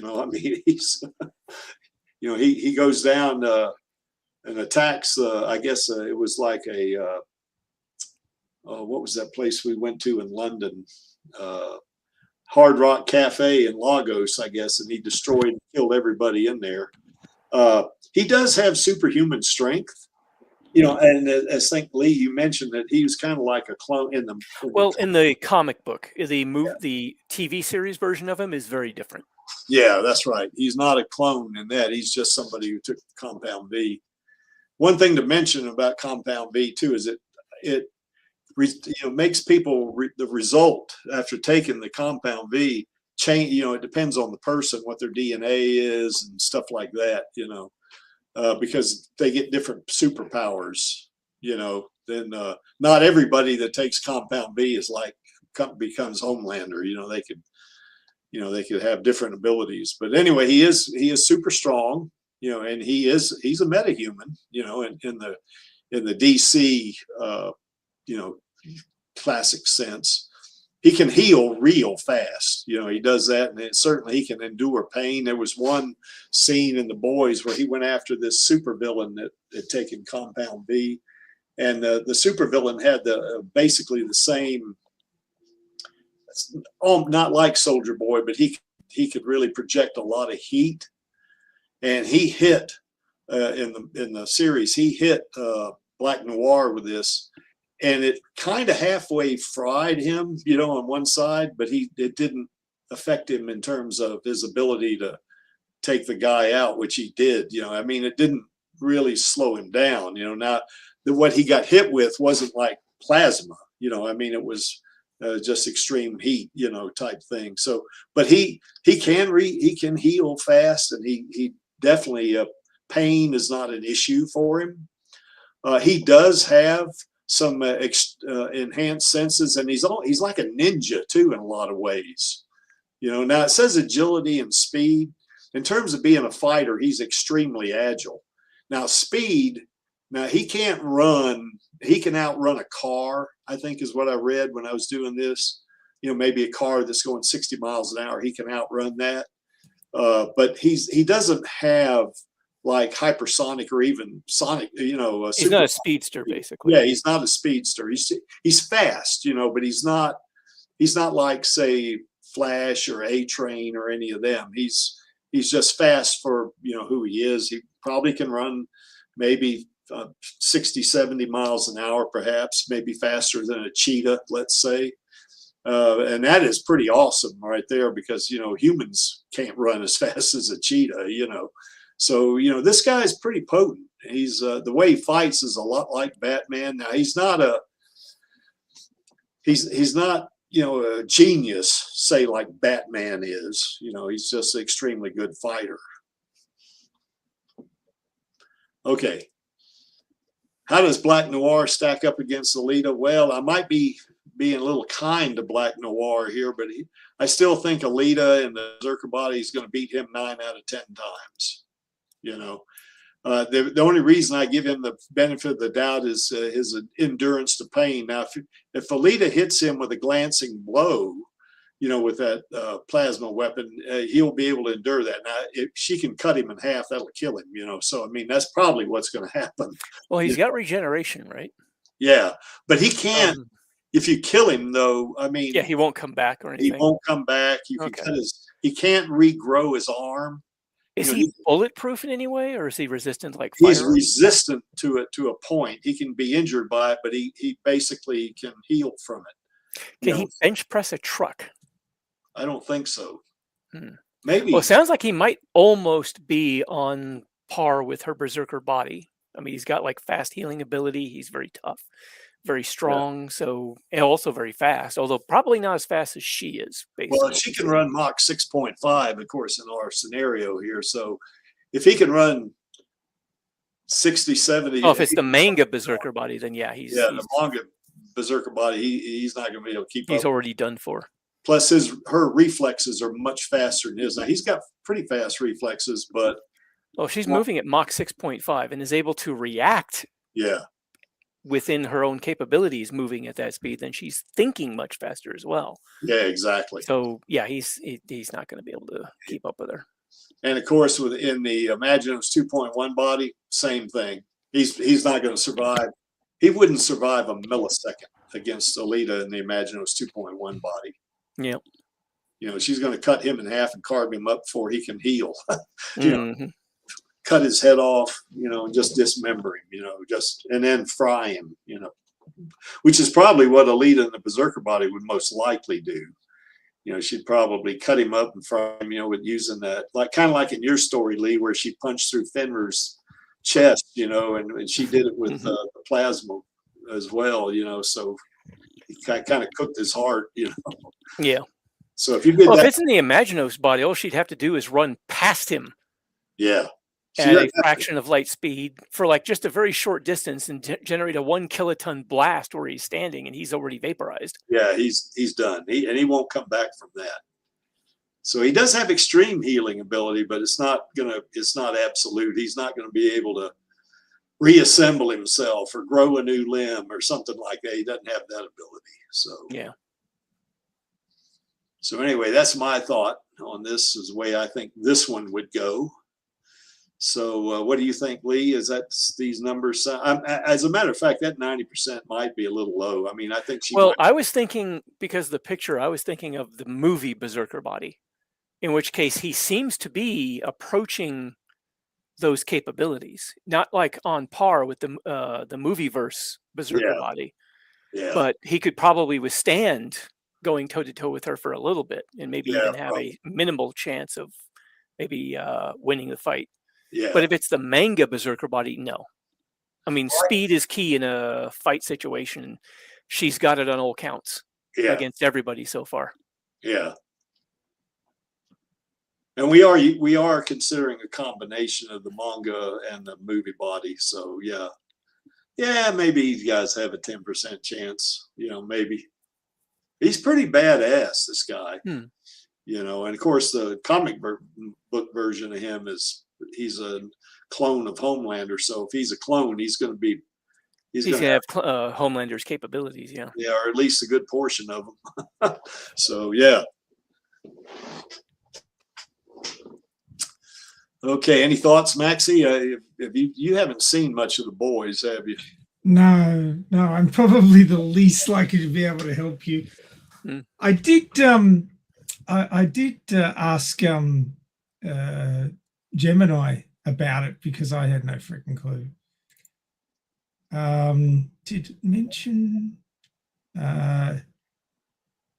so what Gemini was telling me that it's likely that Homelander would be able to beat Alita, which I think you agreed with. Queen Maeve, Alita would beat Queen Maeve. Alita would beat the shit out of the Deep, as discussed. And Alita would draw with Kimiko. Well, I think, we're going to get to all this, you know, for sure. Doesn't mention Black Noir. Yeah. Well, I would say this. We'll get to it. I have my opinions about Homelander versus Alita in the Imaginos 2.1 body, you know, but we'll get there. Queen Maeve. Okay, she's a lot like Wonder Woman, you know, in a lot of ways. She certainly has awesome superhuman strength. And as a matter of fact, I guess it was the very first episode, there was this, a bank robbery, I guess, or kind of like one of those Brinks trucks or something like that, that she stepped in front of this truck, you know, and you think, oh, well, she's toast. No, she stopped that truck dead in its tracks. Yeah, the truck folded around her. Yeah, folded around her and kind of just got torn to pieces. So she's pretty badass there. I mean, it says nigh invulnerability. I mean, yeah. She's definitely in the superhuman category. Yes, she is definitely a metahuman, you know, and she is fast. You know, I mean, she can run. And now I don't think can run Mach 6.5, but she's pretty fast. I mean, she's faster than Black Noir is, and she has extreme agility. As a matter of fact, there was one scene in the last episode of The Boys where she fought Homelander, and she was giving Homelander all he wanted. So, you know, and even stabbed him in the ear with a pencil. Yeah, she was doing damage. Yeah, now she got one of her eyes taken out, but, you know, she stabbed Homelander in the ear and stunned him big time, you know. So now she can jump a long way, you know. Now I didn't really see that in the movie too much. You know, I mean, who knows? Maybe she can leap a little bit like the Hulk does. You know, the Hulk can't really fly. He just jumps miles, you know. And she definitely has superhuman senses like hearing and sight and smell and stuff like that.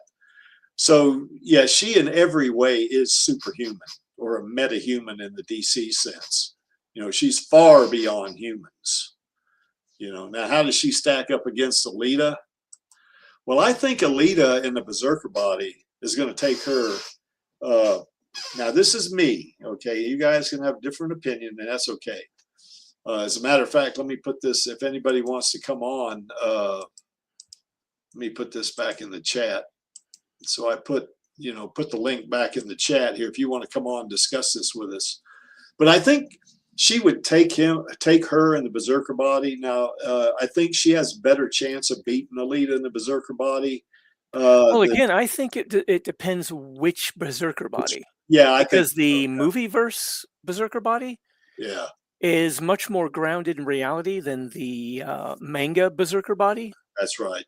And the manga Berserker body, again, it's a matter of speed. She's basically a speedster in the manga. Yeah. I mean, she moves faster, thinks faster than any of these guys. Yeah.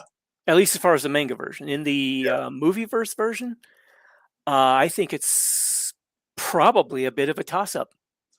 Well, I would agree with you, except for one thing. She's got that plasma weapon. So, even the plasma weapon, considering how tough Queen Maeve is against damage.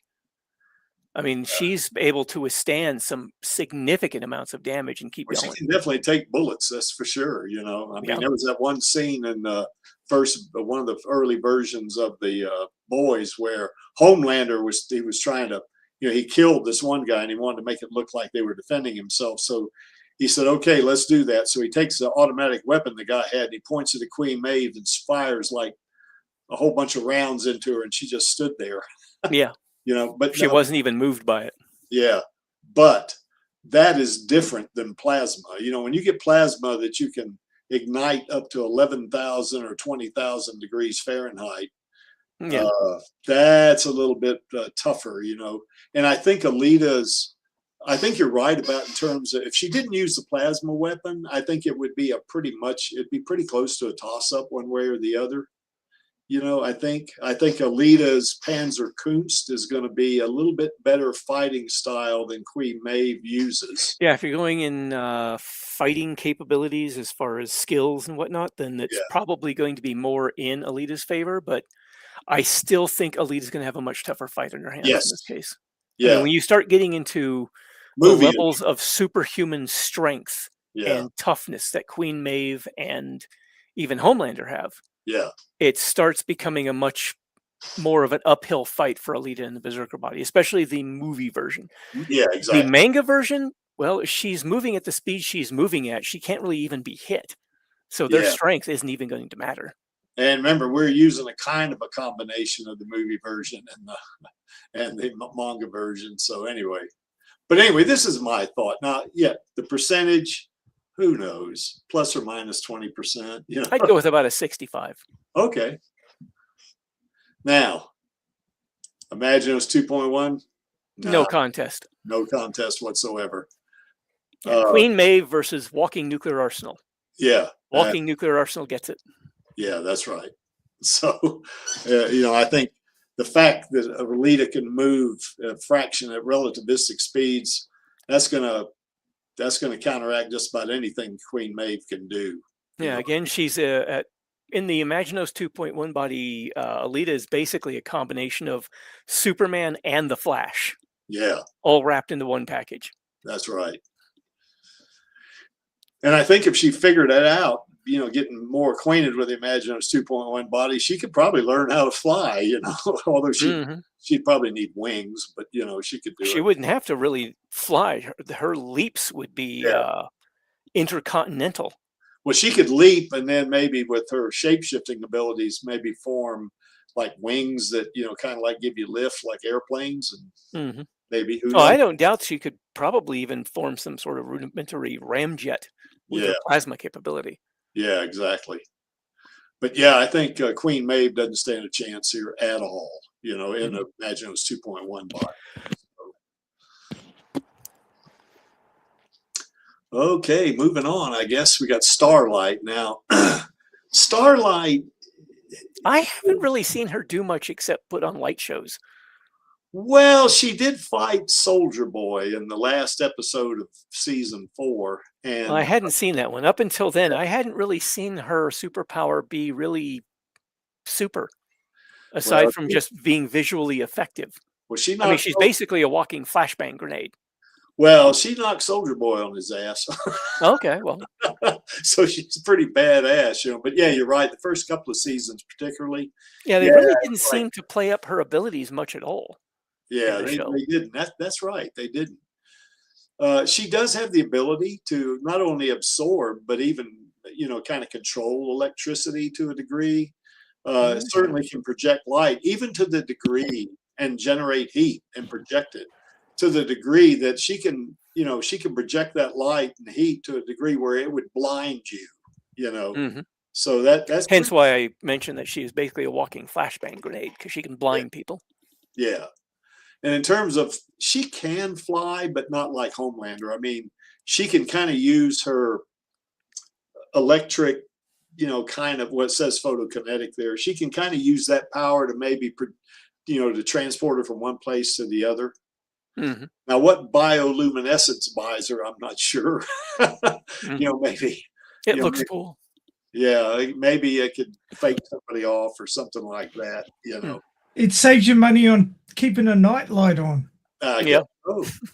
Yeah, maybe the ability to project light to the point where you can see in the dark or something like that. You know, it's probably just one of those things where it's a side effect of having a superpower of some sort. You have all these neat little extra effects that don't really. Now, one thing about her, though, that they did show in the first episode when she was like a teenager, her parents, you know, wanted her to get into 7, and one of the things she was doing is she was practicing against a concrete or like a cinder block wall, and she was punching through it.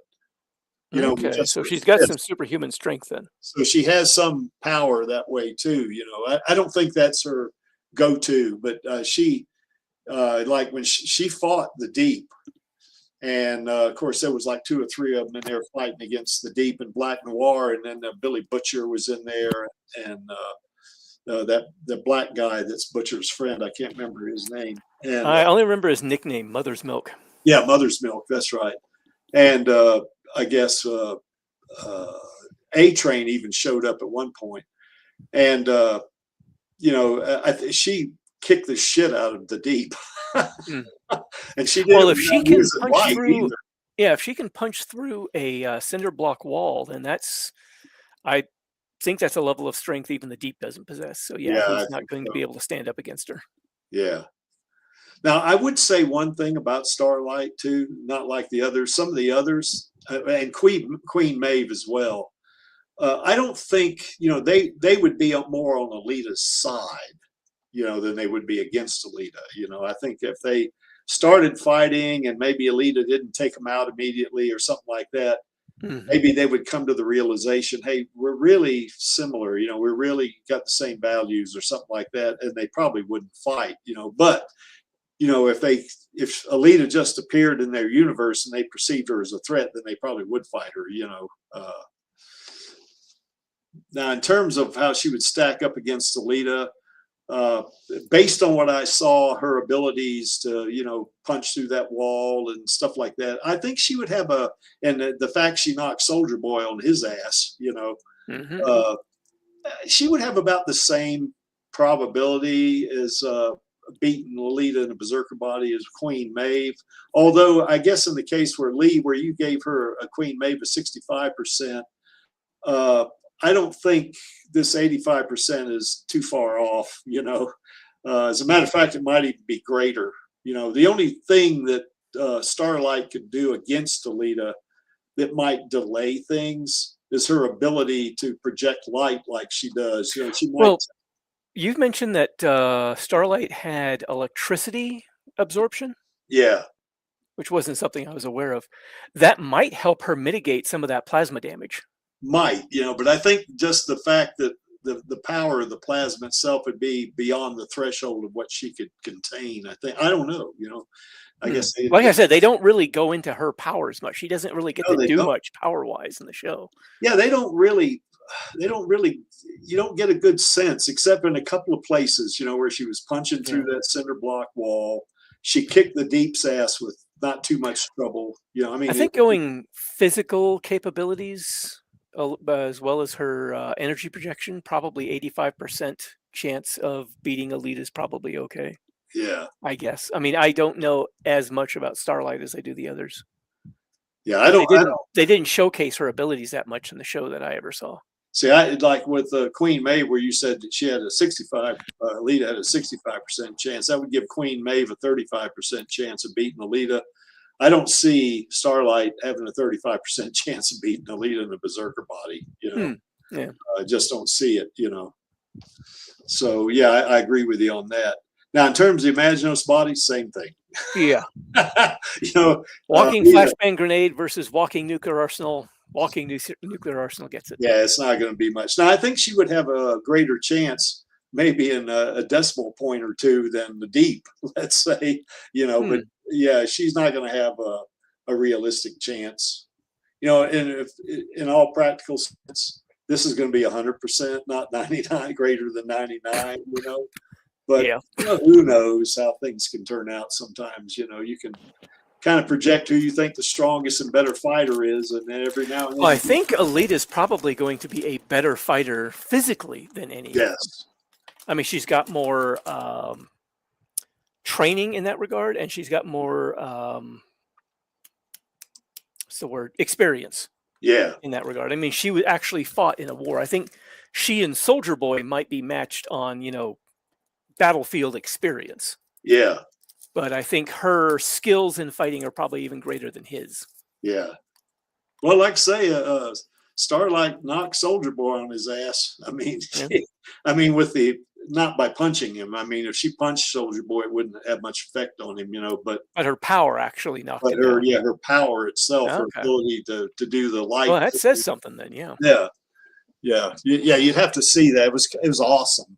She actually floated in the air, and her eyes, you know how her eyes go white, you know, and everything. Like she starts turning real bright white light, and boom, you know, she knocked him flat on his ass.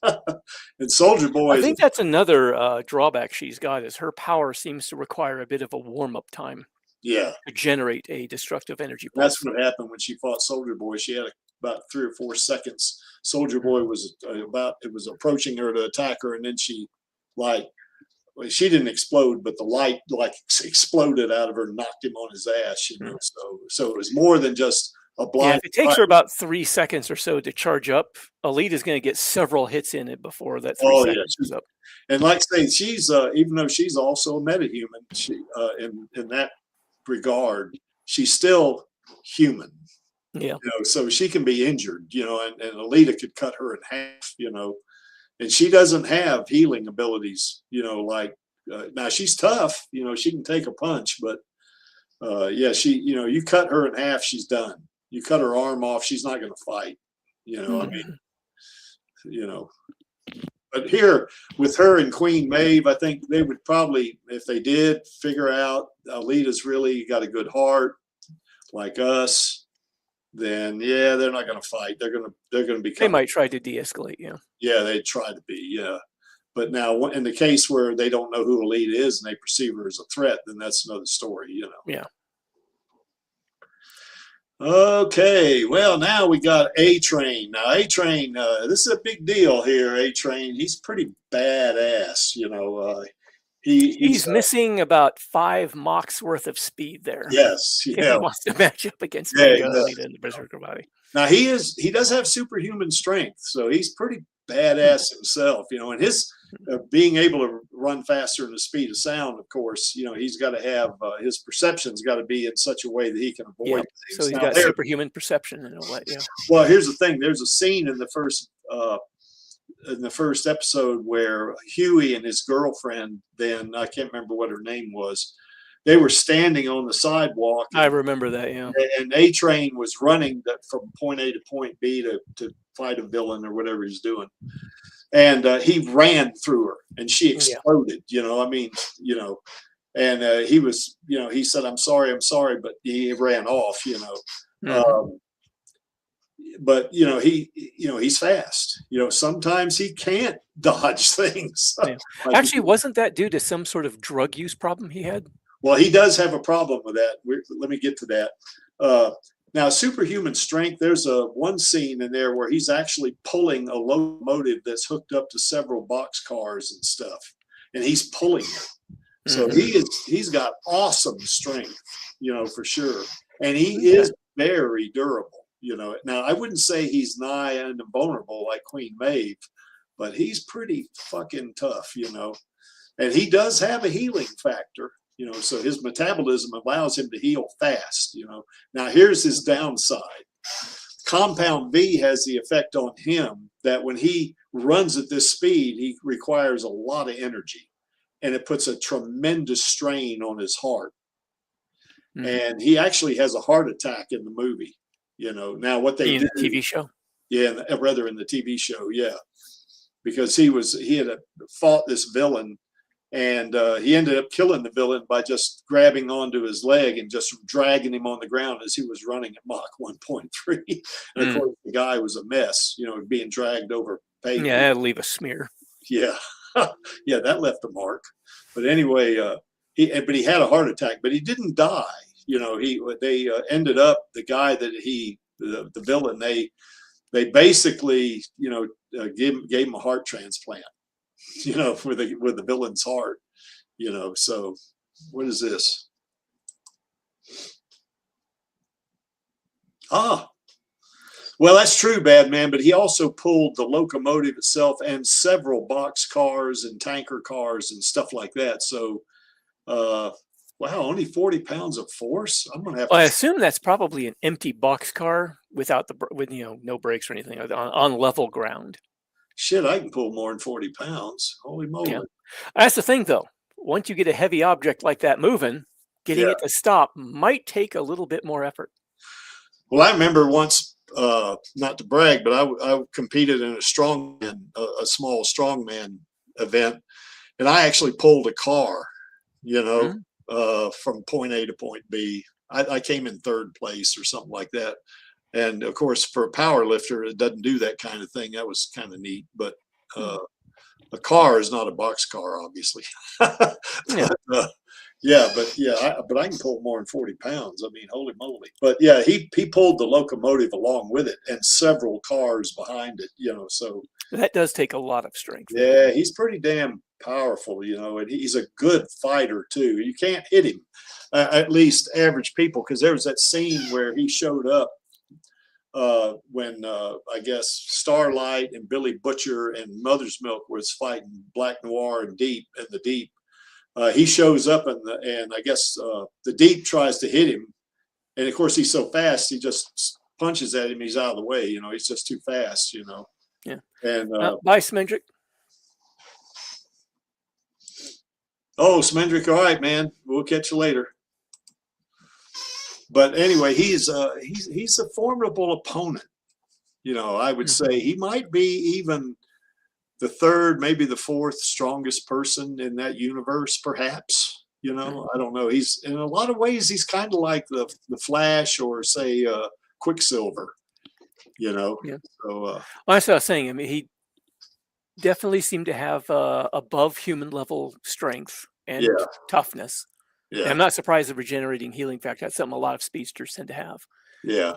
But again, a berserker body moving at Mach 6.5, he's about 4.2 Machs behind her. Yeah, that's right. So well, let's go ahead and get to it then. I think she's got a 85% chance of beating him too, even though he's fast, you know. In the berserker body, she's still going to take him. Now you could make the argument maybe that's 75%, maybe, you know. Okay, I won't fuss about that, you know. But I still think she can run faster than he can. She has the plasma weapon, and he might be stronger than her, but I think he might be about as strong as she is. Maybe so, yeah. Yeah, it could be. But even if I mean, he, it sounds like a lot of these supers, like from Queen Maeve, Starlight, and A-Train, are probably on par with her Berserker body strength. possibly, yeah, or at But least, only A-Train seems to even begin approaching her speed. yeah. Well, he, as you mentioned a while ago, he's maybe kind of approaching her speed, but not. Well, he can at least move at Mach speeds. The others can't Yeah. even move at Mach speeds. Yeah, well, Homelander can, but No, maybe he can, yeah. But yeah, so we're far, gonna- I we're mean, gonna so get- far the only one who's been able to even approach her speed has been A-Train, because he moves into the Mach category of speed measurements. yeah. But anyway, I think with her in this body, I still think 85%. Now, once again, like I said, if you want to say 75, all I'd right, go maybe 80. okay, I could say Maybe. that. You know, but she's going to win this fight. Oh You know, yeah. even in her, I think her Berserker body, even though he can run Mach 1.3, and in the movie body she could maybe 200 miles an hour. She's still got the plasma weapon, so you know it's be interesting. It would be come down from 80%. It would probably be maybe 55, 60%, maybe something like that. But yeah, like you say, in the manga Berserker body, no, not happening. Now, in terms of the Imaginos 2.1 body, same thing. She can run millions of times faster than he can. Speedster versus walking nuclear arsenal. That's right. Walking nuclear arsenal once again takes it. Well, walking nuclear arsenal speedster. Yeah. So yeah, because she can run well at relativistic. Well, it's the speed that makes her a walking nuclear arsenal, basically, because that movement, according to what I was able to find out, basically causes, was it nuclear fusion of the Earth's atmosphere? Yeah. So you know, that's just really bad news for everybody around her. Yeah, it doesn't matter that he can run Mach 1.3. I mean, whether he can run 10 miles an hour or Mach 1. Well, he can move over the speed of sound, so he might be able to outrun the shock wave when she generates one. Yeah. But if she runs past him going, she's going to generate the shockwave ahead of him, and then he's going to have to, you know, all the maneuvering and stuff. Yeah. Well, he's gonna fry just like everybody else. So I mean, you know, so. All right. Well, let's talk about Stormfront now. This one's interesting. She's not original member of the Seven. She actually was a Nazi in World War II. So she's a contemporary of Soldier Boy, except she fought for the Nazis.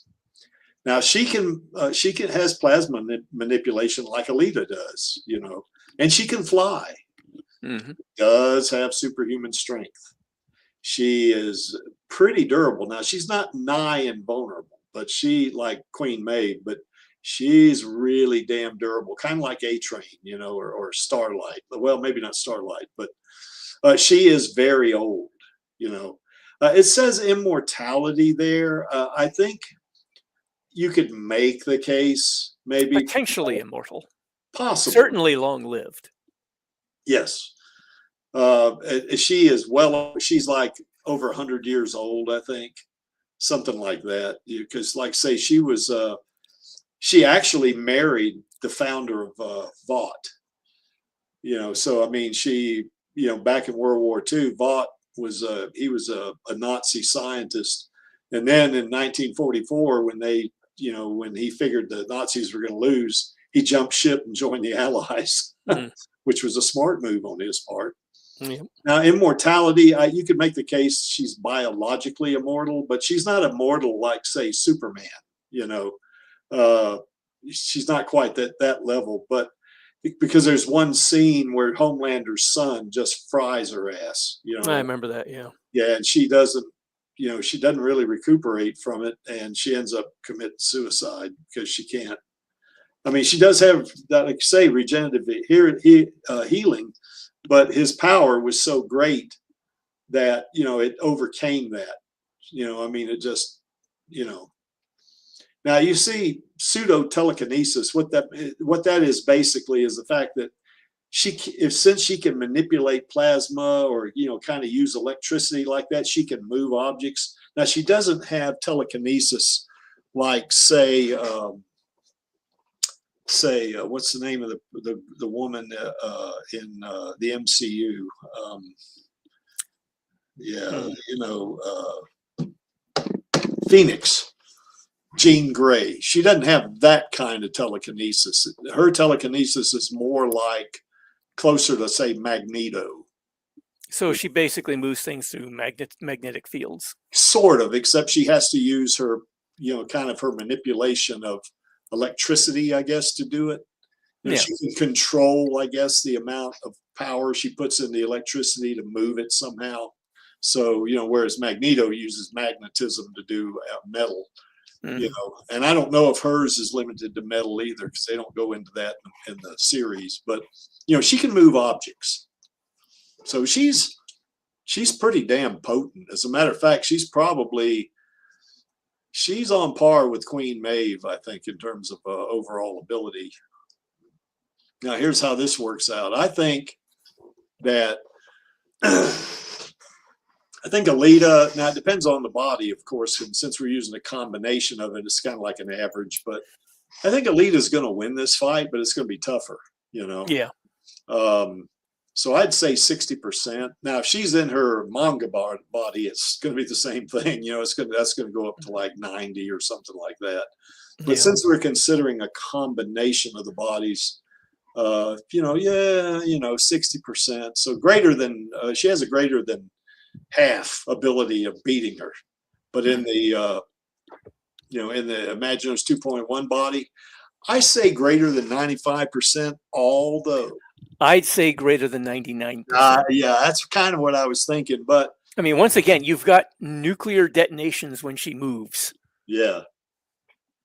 And anyway, even as tough as Stormfront is, she's not going to take a kiloton blast to the face. Well, and to your point, Homelander's son has kind of that same ability that Soldier Boy does, where he can, you know, do that blast like Soldier Boy.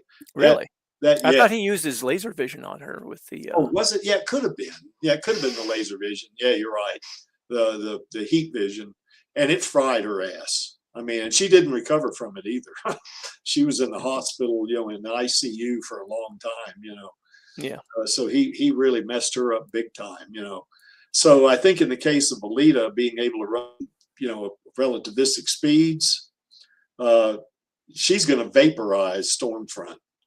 Now, yeah, I kind of agree with you, Lee. This 95%, I'm kind of being kind to Stormfront a little bit here, but yeah, my sense is, yeah, I don't have a problem with saying that's 95, greater than 99%, because once again, she's going to move so fast that Stormfront's not going to be able to perceive her. Yep. You know, and then once that happens, she don't even have to hit her. She can just run past her and just vaporize her ass. You know. What is this, bad man? We were talking about being able to pull a boxcar being 40 pounds per axle. I think the average boxcar has 8 axles, maybe. Something like that. So, yeah, I think it's still easier to roll on a flat surface like the rails they've got. Well, the rails, yeah, that's where now if you put that on regular ground, that's a different story. Yeah. Even 8 axles, 320 pounds, I can still pull that. So, anyway, another story. So I think Alita is going to win this one, you know, no matter what body she's in. She's certainly going to win it in her Imaginos 2.1 body. Yeah. Yeah, the Imaginos 2.1 is just, it wins. Yeah. Well, we still got Maxie. He's muted, but that's okay. He's probably working on the No, you. I was writing the copy for the advertising for the premiere tomorrow night. Okay. So anyway, I admit I haven't watched this show much, so I can't really comment. Yeah, that's all right. Yeah, no problem, Max. We're just glad you're here. No big deal. I'm providing emotional support. Yes, and that's appreciated. All right, here's the badass right here, and this guy is. Yeah, we come to the big guy. Yeah, now this is the big gun in the boys universe. He's a lot like Superman, you know, in a lot of ways. He can fly. He has heat vision, although I've seen it argued that his heat vision is not as intense as Superman's. He does have superhuman strength. However, there was that one scene in episode 1 of season 1 where he and Queen Maeve, or it might have been episode 2, I can't remember, where they went to this airplane. It was, had terrorists in it, and of course Queen Maeve and Homelander took out the terrorists like within seconds. They were done. And the dumbass Homelander, they go up in the cockpit to see how the pilot was doing. There was a terrorist that had the pilot, and they had killed the co-pilot, and he had the pilot, and then of course Homelander, being the dumbass that he is, he just shot his heat vision, through both of them, the pilot and the terrorist. But he also fried the avionics on the airplane, so now that means you can't fly the damn thing, So he wasn't using his head. Yeah, that's the thing about Homelander. He's basically a lazy fighter. His heat vision does all the work for him. So that's typically what he relies on. For sure. And the thing about it is, Queen Maeve says, can't you just, carry this plane or something, or help it land? Or he said, I'm not that strong. That says a lot. Right. Well, I think what it was mainly is it was mainly a matter of physics. Him applying his superhuman strength to one point on the plane would cause the fuselage to collapse. Well, I think also the implication too was maybe he didn't quite have the strength, but maybe you're right though. But here's the thing. In the movie Superman Returns, Superman does save an airplane from crashing. And so Superman is a lot stronger than Homelander. Well, I think also with Superman, they take a lot more liberties with physics as well. Do. Yeah, he's got plot armor and all that shit on him. So, So now this guy does have nigh invulnerability, like Queen Maeve. Yes, he is extremely tough. Well, now it says nigh invulnerability. Here's the thing: Queen Maeve stabbed him in the ear with a blunt, with a, like some kind of needle-like thing. Yeah, kind of thing, and it drew blood, and he was stunned. So he can be injured big time. Yeah, with somebody with enough of their own, superhuman strength, they can get through his toughness. What Queen Maeve has, she has that. He does have X-ray vision like Superman. He can see through. Batman, I think he's referring to a superhuman sense of smell, but it could be the other thing too.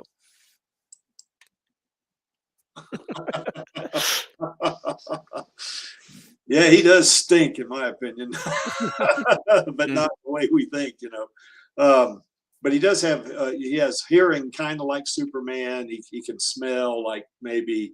Yeah, he can hear I think it was a conversation several floors up in the Vought building that they have their base in. Yeah. Well, he's up on floor 99. Yeah, he can hear through several floors and listen in on people's conversations inside the building. Yeah, and that guy, Edgar, whatever his name is, played by Giancarlo Esposito, has control of him. Now, he does have what it says superhuman voice. What that means is he can yell real loud and he can affect people. Like there's that one, I guess it's a video that a guy made where he's fighting Omni-Man, and Omni-Man's getting the better of him for sure. He's beating the shit out of him, and he yells real loud, and it stuns Omni-Man. Blood comes out of his ears. Now, it doesn't stop him, but it delays things, basically. And he can do that. So it's kind of like a real powerful, extremely loud scream or yell he can do that can... A sonic wave attack, basically. Yeah, exactly. That's basically what it is. Now, longevity, we don't know about that. I mean, the implication is he's 35 years old, this guy. But we don't know how long he's really going to live. He is a metahuman for sure, but, by compound V. But, he was born, back maybe in the 90s or something like that. So we don't really know the extent of his longevity, or rather his immortality and longevity. Maybe he does have biological immortality for sure. Now, he's not like Superman in that regard. Superman, one story flew into the sun and stayed in the sun for 15,000 years and became Superman Prime 1 million. So he was ridiculously overpowered, but So I don't think Homelander has that ability, and how long he will live, who knows, you know. But taking that compound V, I think the assumption is that he could live hundreds of years probably. Now, here's what I think. Homelander against Alita and the Berserker body, and this is a combination, once again, you know,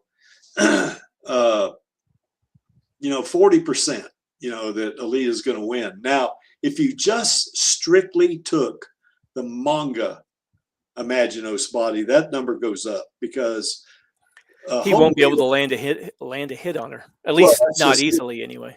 Well, that's just it. I mean, he can move at like fly at like Mach 2, I think, is what I've seen. And of course, Alita in the manga can fly at Mach 6.5, so she has a similar advantage over him in speed than as she does over A-Train, you know. Yeah. And another thing too is that you know, he can be injured. I mean, when Billy Butcher, Billy Butcher did fight him after. Well, Queen Maeve hurt him as well as I think a couple of other. Queen Maeve hurt him and drew blood. You know, not well, she has superhuman strength, but she drew blood, and then Soldier Boy and Billy Butcher, you know, were getting the better of him. You know, and he was all bruised up and bloody and stuff like that. So yeah, he can be injured. You know, and of course now her with that plasma weapon, that kind of levels the playing field a little bit, I think. Now, of course, Alita and the Berserker body can't. Well, his laser vision can cut through quite a bit as well. Her Berserker body may not be able to handle it that well. Yeah, that's just right. You know, now if he can't hit her, you know, because she moves so fast, that's another story. But if he hits her, you know, that's going to be pretty rough. You know, right there. You know, now can she deflect that heat vision with that sword? You know, with the Damascus blade? Who knows? You know. But I think probably, even considering a combination of bodies, I think Homelander is probably going to win. Yeah. You know. Now, here's the thing. In the Imaginos 2.1 body, nah, he's not going to win. Nope. Once again, it goes to the walking nuclear arsenal. Yeah. Now, supposedly, now they don't really know about this, but it's supposed that, you know, the Homelander can take a nuclear blast. I don't know. If Queen Maeve can stab him in the ear with a knitting needle looking thing and actually draw blood, I'm going to go with no. He cannot take a nuclear blast. Well, I think a lot of that, him taking a nuclear blast, is PR by Vought. That's what I think, you know. And the fact that Soldier Boy and Billy Butcher were putting some big time, you know, contusions on him and lacerations and stuff like that. He was bleeding, you know. Yeah. If they can do it, then a nuclear weapon's going to definitely do it. He's going to fry, you know, I think. So I think that 90% could be 95%, you know. I'd still go at greater than 99%. Good. She's going to be moving so fast that his heat vision, that laser vision of his, she'll be able to see it coming and get out of the way of it. Yeah, he's not going to be able to hit her. That's right. Well, she might even be able to do that in the Berserker body. Not as well. No, the Berserker body is not going to have that kind of speed. Moving the speed and accuracy of his laser vision, I mean, it's his most practiced power. Yeah. So he's probably going to be pretty good with it. So it's probably better than even odds that he'll win against her in the. Well, the thing about when he shoots that, he does this thing with his head, you know. So there's a bit of a tell. So if she's aware of it, you know, she has a chance, which is why she has a chance. Yeah. But in that Imaginos 2.1 body, he could actually shoot it and she gets out of the way. You know, she's not even going to be bothered by it. Yeah. And remember, this is heat vision, not lasers. Well, he keeps calling it a laser vision. Yeah, he does call it that, but you know, I don't know. It looks more like Superman's, a lesser, kind of a lesser intensity of Superman's heat vision. But who knows?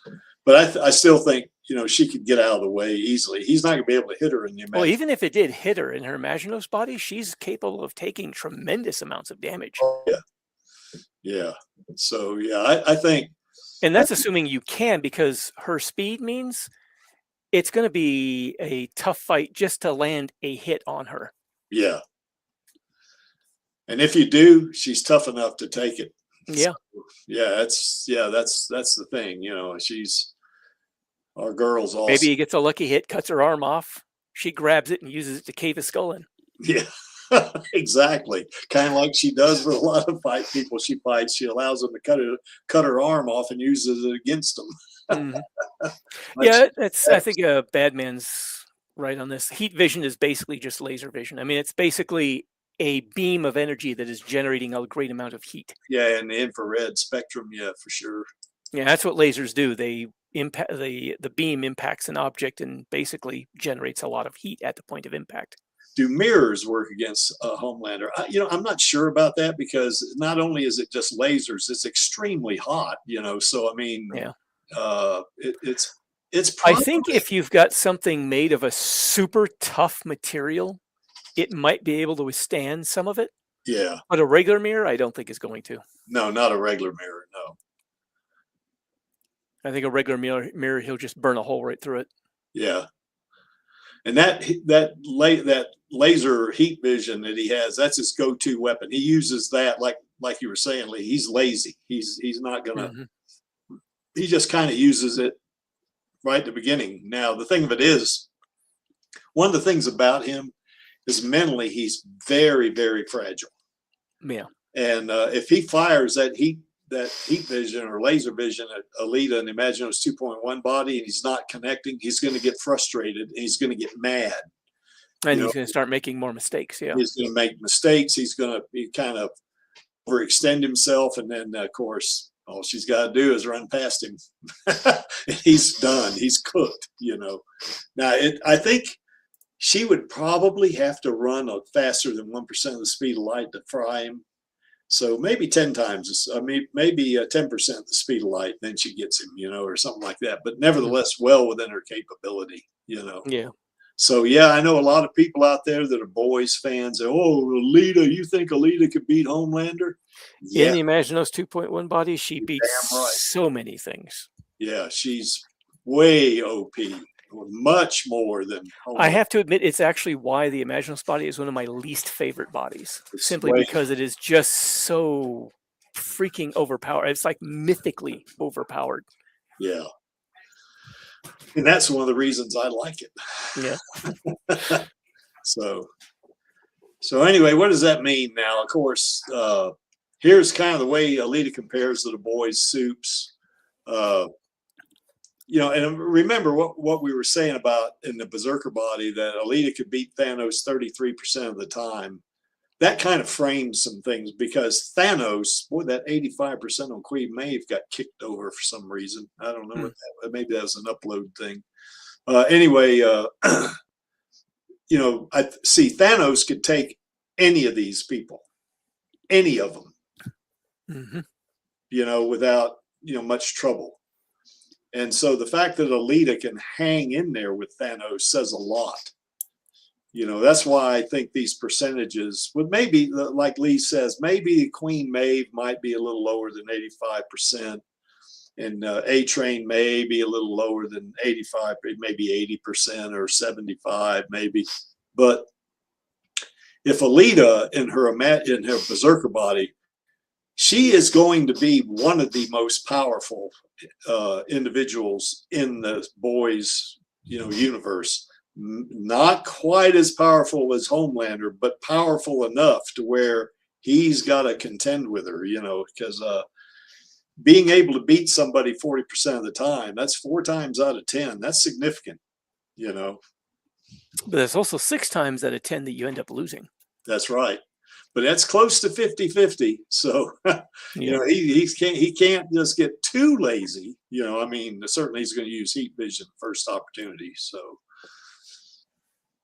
this is a lot different right here. God, it did Queen Maeve again. Look at that. So given the fact that in her Imaginos 2.1 body, she can beat Thanos 60% of the time, that frames all this. I think it would be greater than 99% all the way down. That's a good, I wouldn't have an issue with that. I was trying to have a little deference towards Stormfront and Homelander. Those two are very powerful within the boys universe, but the chasm between them and the Imaginos 2.1 body is just it's pretty vast still. Yeah. Well, here's a good point by Badman. She could use, you know, the nanobots to disassemble Homelander. She could. Yeah, that's a good point. Or she could just clap in his face at 1% the light speed and hit him with a 1 kiloton blast. Yeah.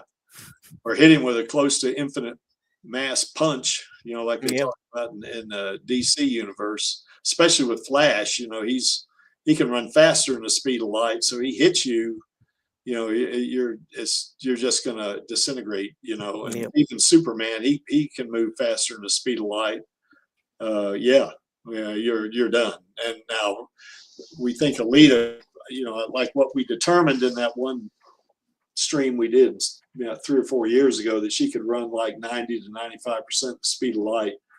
If you do the relativistic calculations of the increase in mass, just think of the force that would be behind her punch if she was to hit you running at 90% the speed of light. I mean, you would just be obliterated, you know, and you wouldn't see her. She'd be so fast, you know. I mean, your senses. Well, I think that would actually be one of the only things stopping her from doing that would be the environment that you're in. If you do that on an inhabited planet, she wouldn't want to cause the massive amounts of collateral casualties that would cause. Yeah, because the destructive force she generate would kill millions of people. Yeah, and she wouldn't want to do that. Yeah, she would take that into consideration. Yeah, and with all those percentages, AKA, you're absolutely right. It becomes real boring. If she's in the Imaginos 2.1 body and she gets in the boys universe, it's going to become a boring show. She's gonna dominate all of them, which is kind of speaks a lot about Toji, doesn't it? Because Toji, well, she was in Imaginos 2.1 body with him, but 0.0 rather. Yeah, and he was many of the cyborgs she went up against out there were also really incredibly powerful. Yeah. Let's see, what is this? Might be a formatting issues. Yeah, it could be. Might be too that I don't have maybe I got one less tab in there or something like that. That's a possibility, Badman. So anyway, we can still see the numbers. No big deal. So, guys, I guess, did we miss anything? I cannot think of anything. Yeah, I can't either. I doubt I would know. That's right. Maxie's not particularly a boys fan, so yeah. I have to admit, I'm not a huge fan of it. I liked some of the episodes, but it just didn't really grab me the way it did some people. Well, I kind of watch it because I want to see Homelander get what's coming to him. Yeah. which I've heard, I don't know, but I've heard that happens in the 5th season. It's the last season. But I don't know. We'll see, you know. As you can see from that center panel right there, Alita does love her Uncle Creek, and that's because he wants a sequel. And if you got a problem with her loving her Uncle Creek, you can just take it up with her and that plasma weapon right there that we've been talking about. Yep. So, you know, and of course she wants that sequel too. So, you know, as do the rest of us. There's our queen right there. Boy, our queen's pretty, isn't she? She's and she is a superb actor, man. It's awesome. You know, it is awesome seeing her on stage. I mean, I can't describe it. If you get a chance to see her, you know, go see her. Golly, I mean, she is freaking awesome. I mean, it just blows me away. You know, how good she is at what she does. You know, it's in my opinion, it's a shame that Hollywood has the mindset they have against, you know, certain classes or, you know, ethnic groups or whatever you want to say, you know, because Rosa is just outstanding, you know, in terms of what she does. And of course, Maxie, I am not going to wax lyrical about this. We'll just move on to much. El Lamont and Jesse Fisher. You know, they brought Screwhead to life, and I see all 3 of them in the Motorball arc in Alita 2. You know, because I want to see Screwhead and Alita turn, you know, kind of team up against Jochagan. you know, as Elle told us when we interviewed her, that, you know, she realizes that she's been played, you know, or conned or whatever, and she's pissed off about it. And she goes to Alita and says, "Hey, girl, I'm with you. Let's just burn it all down." I just love that. So, you know, that's, and of course, Elle is a very good actor herself. You know, she's been in a lot of stuff. You know, she was in the series From Dusk Till Dawn. I think she played a vampire in that, I think. And then, of course, she was in Salvage Marines. I was disappointed she wasn't in too many episodes of that one. Yeah, she was. Yeah, they killed her off like in the 3rd episode. Yeah, I was hoping she'd be in that one longer. Yeah, I sent her a DM about that. Say, "God, hell, they killed you off," and I think she responded with a crying emoji or something like that. You know, I can't remember. You know, it's on Instagram. But anyway, yeah, all 3 of these are, and of course, Elle said that Jessie Fisher is the most badass stunt woman she's ever worked with. So that's saying a lot right there. So Disney, all 3 of these ladies deserve that chance. So come on, green light that sequel for us.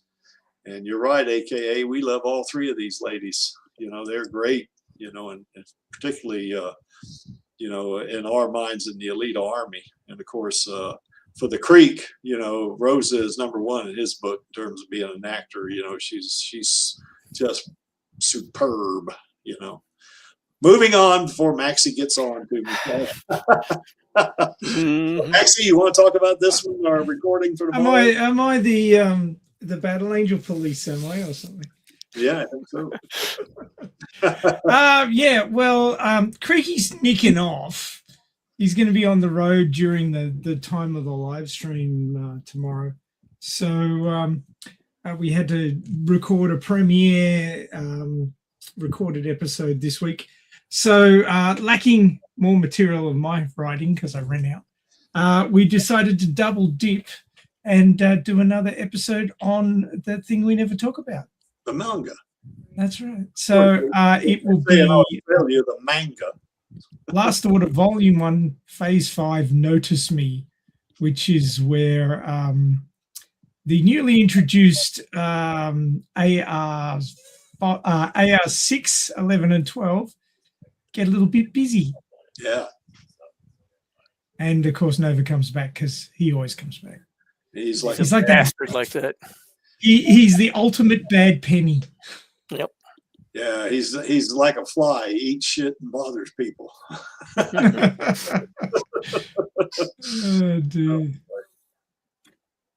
So that's it. Yeah, tomorrow will be a premiere. You can jump in the text chat and add your additions to the stream, which will be kept with the premiere recording, but won't be live there. And it's Mother's Day here tomorrow, so I'll be busy making breakfast in bed for the missus.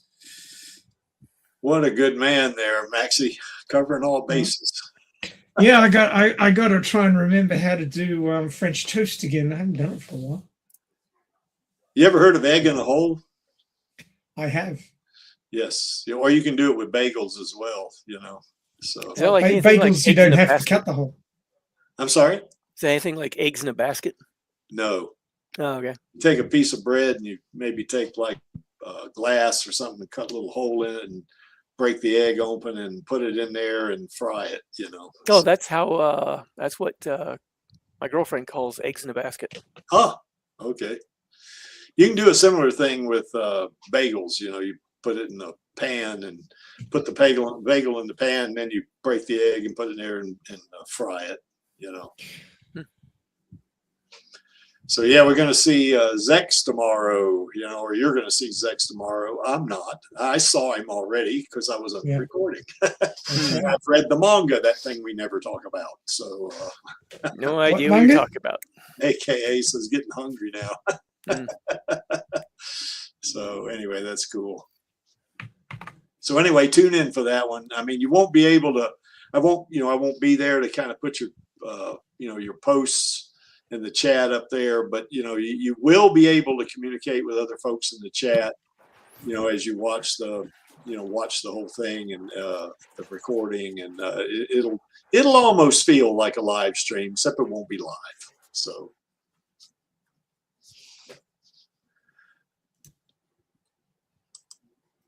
So if you want to join us for this, I mean, probably Lee and Maxie are going to talk about authors type stuff, you know, which is okay. You know, just click on that link right there. I'll bring you in. I can't go real late tonight because I got to get ready to drive all that. You got to get ready to go on the run. Yeah, that's right. We're going to get up early. I got to, you know, pack my shit into we rented this van, and because I got to bring stuff back from North Carolina, and you know, we're, you know, basically going to hit the road early, you know, like maybe 6:30, 7 o'clock or something like that, which is going to be tough on my brother. He doesn't get out of bed till 8:30 or 9. So anyway, you have to set that alarm, I guess. But yeah, you click on that. We'll still bring you in. You know, we chat, you know, for a while anyway, maybe an hour, who knows.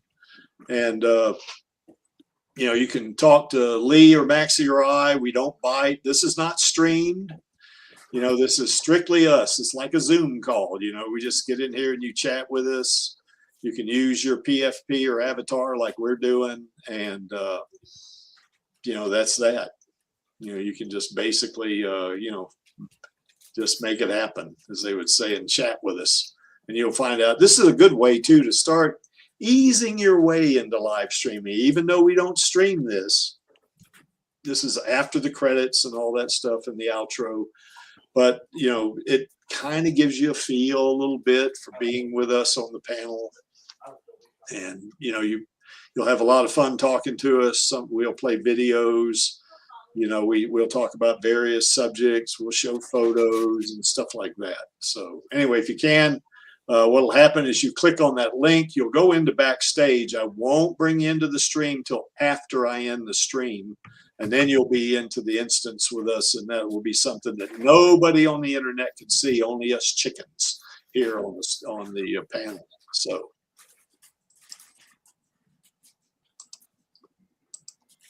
we are the Alita Army. We are the most friendly, you know, fandom on the internet. We support Alita and Rosa Salazar passionately and positively. And we are here to stay, Disney. You know, we're not going anywhere until you get, and even then, you'll, you know, after you green light the sequel, you know, we are still going to keep doing what we're doing because we want, how many sequels, Lee? 8, at least. Yeah, we want at least 8 sequels. We want merch. We want another anime. We want maybe some live action series, you know, perhaps on Hulu or Disney Plus or something like that. And, you know, we want to keep, certainly we're keeping Alita current, but this character deserves this. I mean, the IP itself is awesome in terms of quality and in terms just the sheer amount of, you know, stories and arts and stuff like that. I mean, what is it, 38 volumes in the original and in the Last Order, and then of course that doesn't consider the Mars Chronicles. So I mean, just a ton of this stuff, you know. I mean, well over 50, you know, this, and there's just a ton of characters too. So come on, Disney, give us what we want. You know, you'll be siphoning money right out of our wallets and pocketbooks right into your coffers, you know, and then we will buy it. We will gladly separate ourselves from our money just to see this, you know, see the sequels and the live action and stuff like that.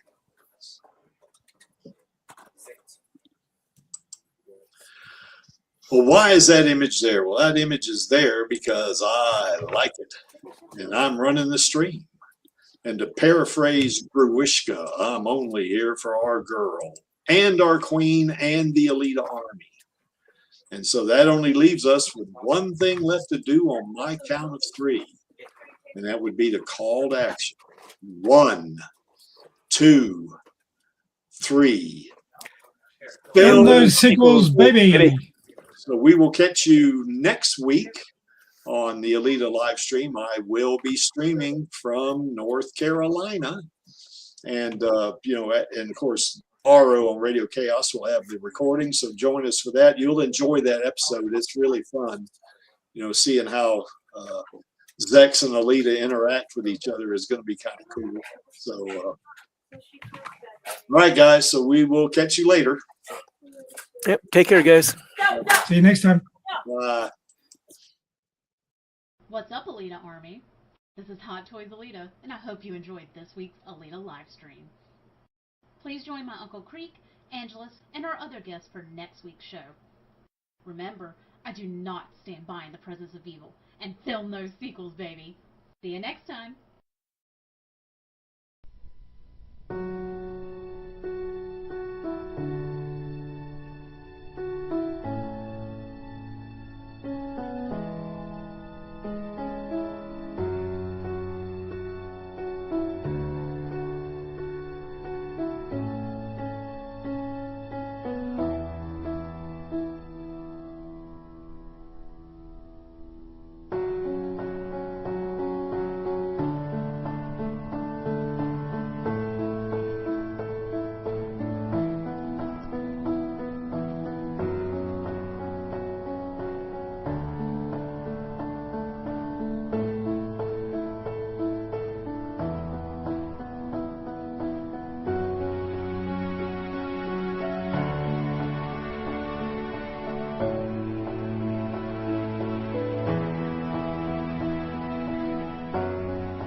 No cause is lost, if there was but one fool left to fight for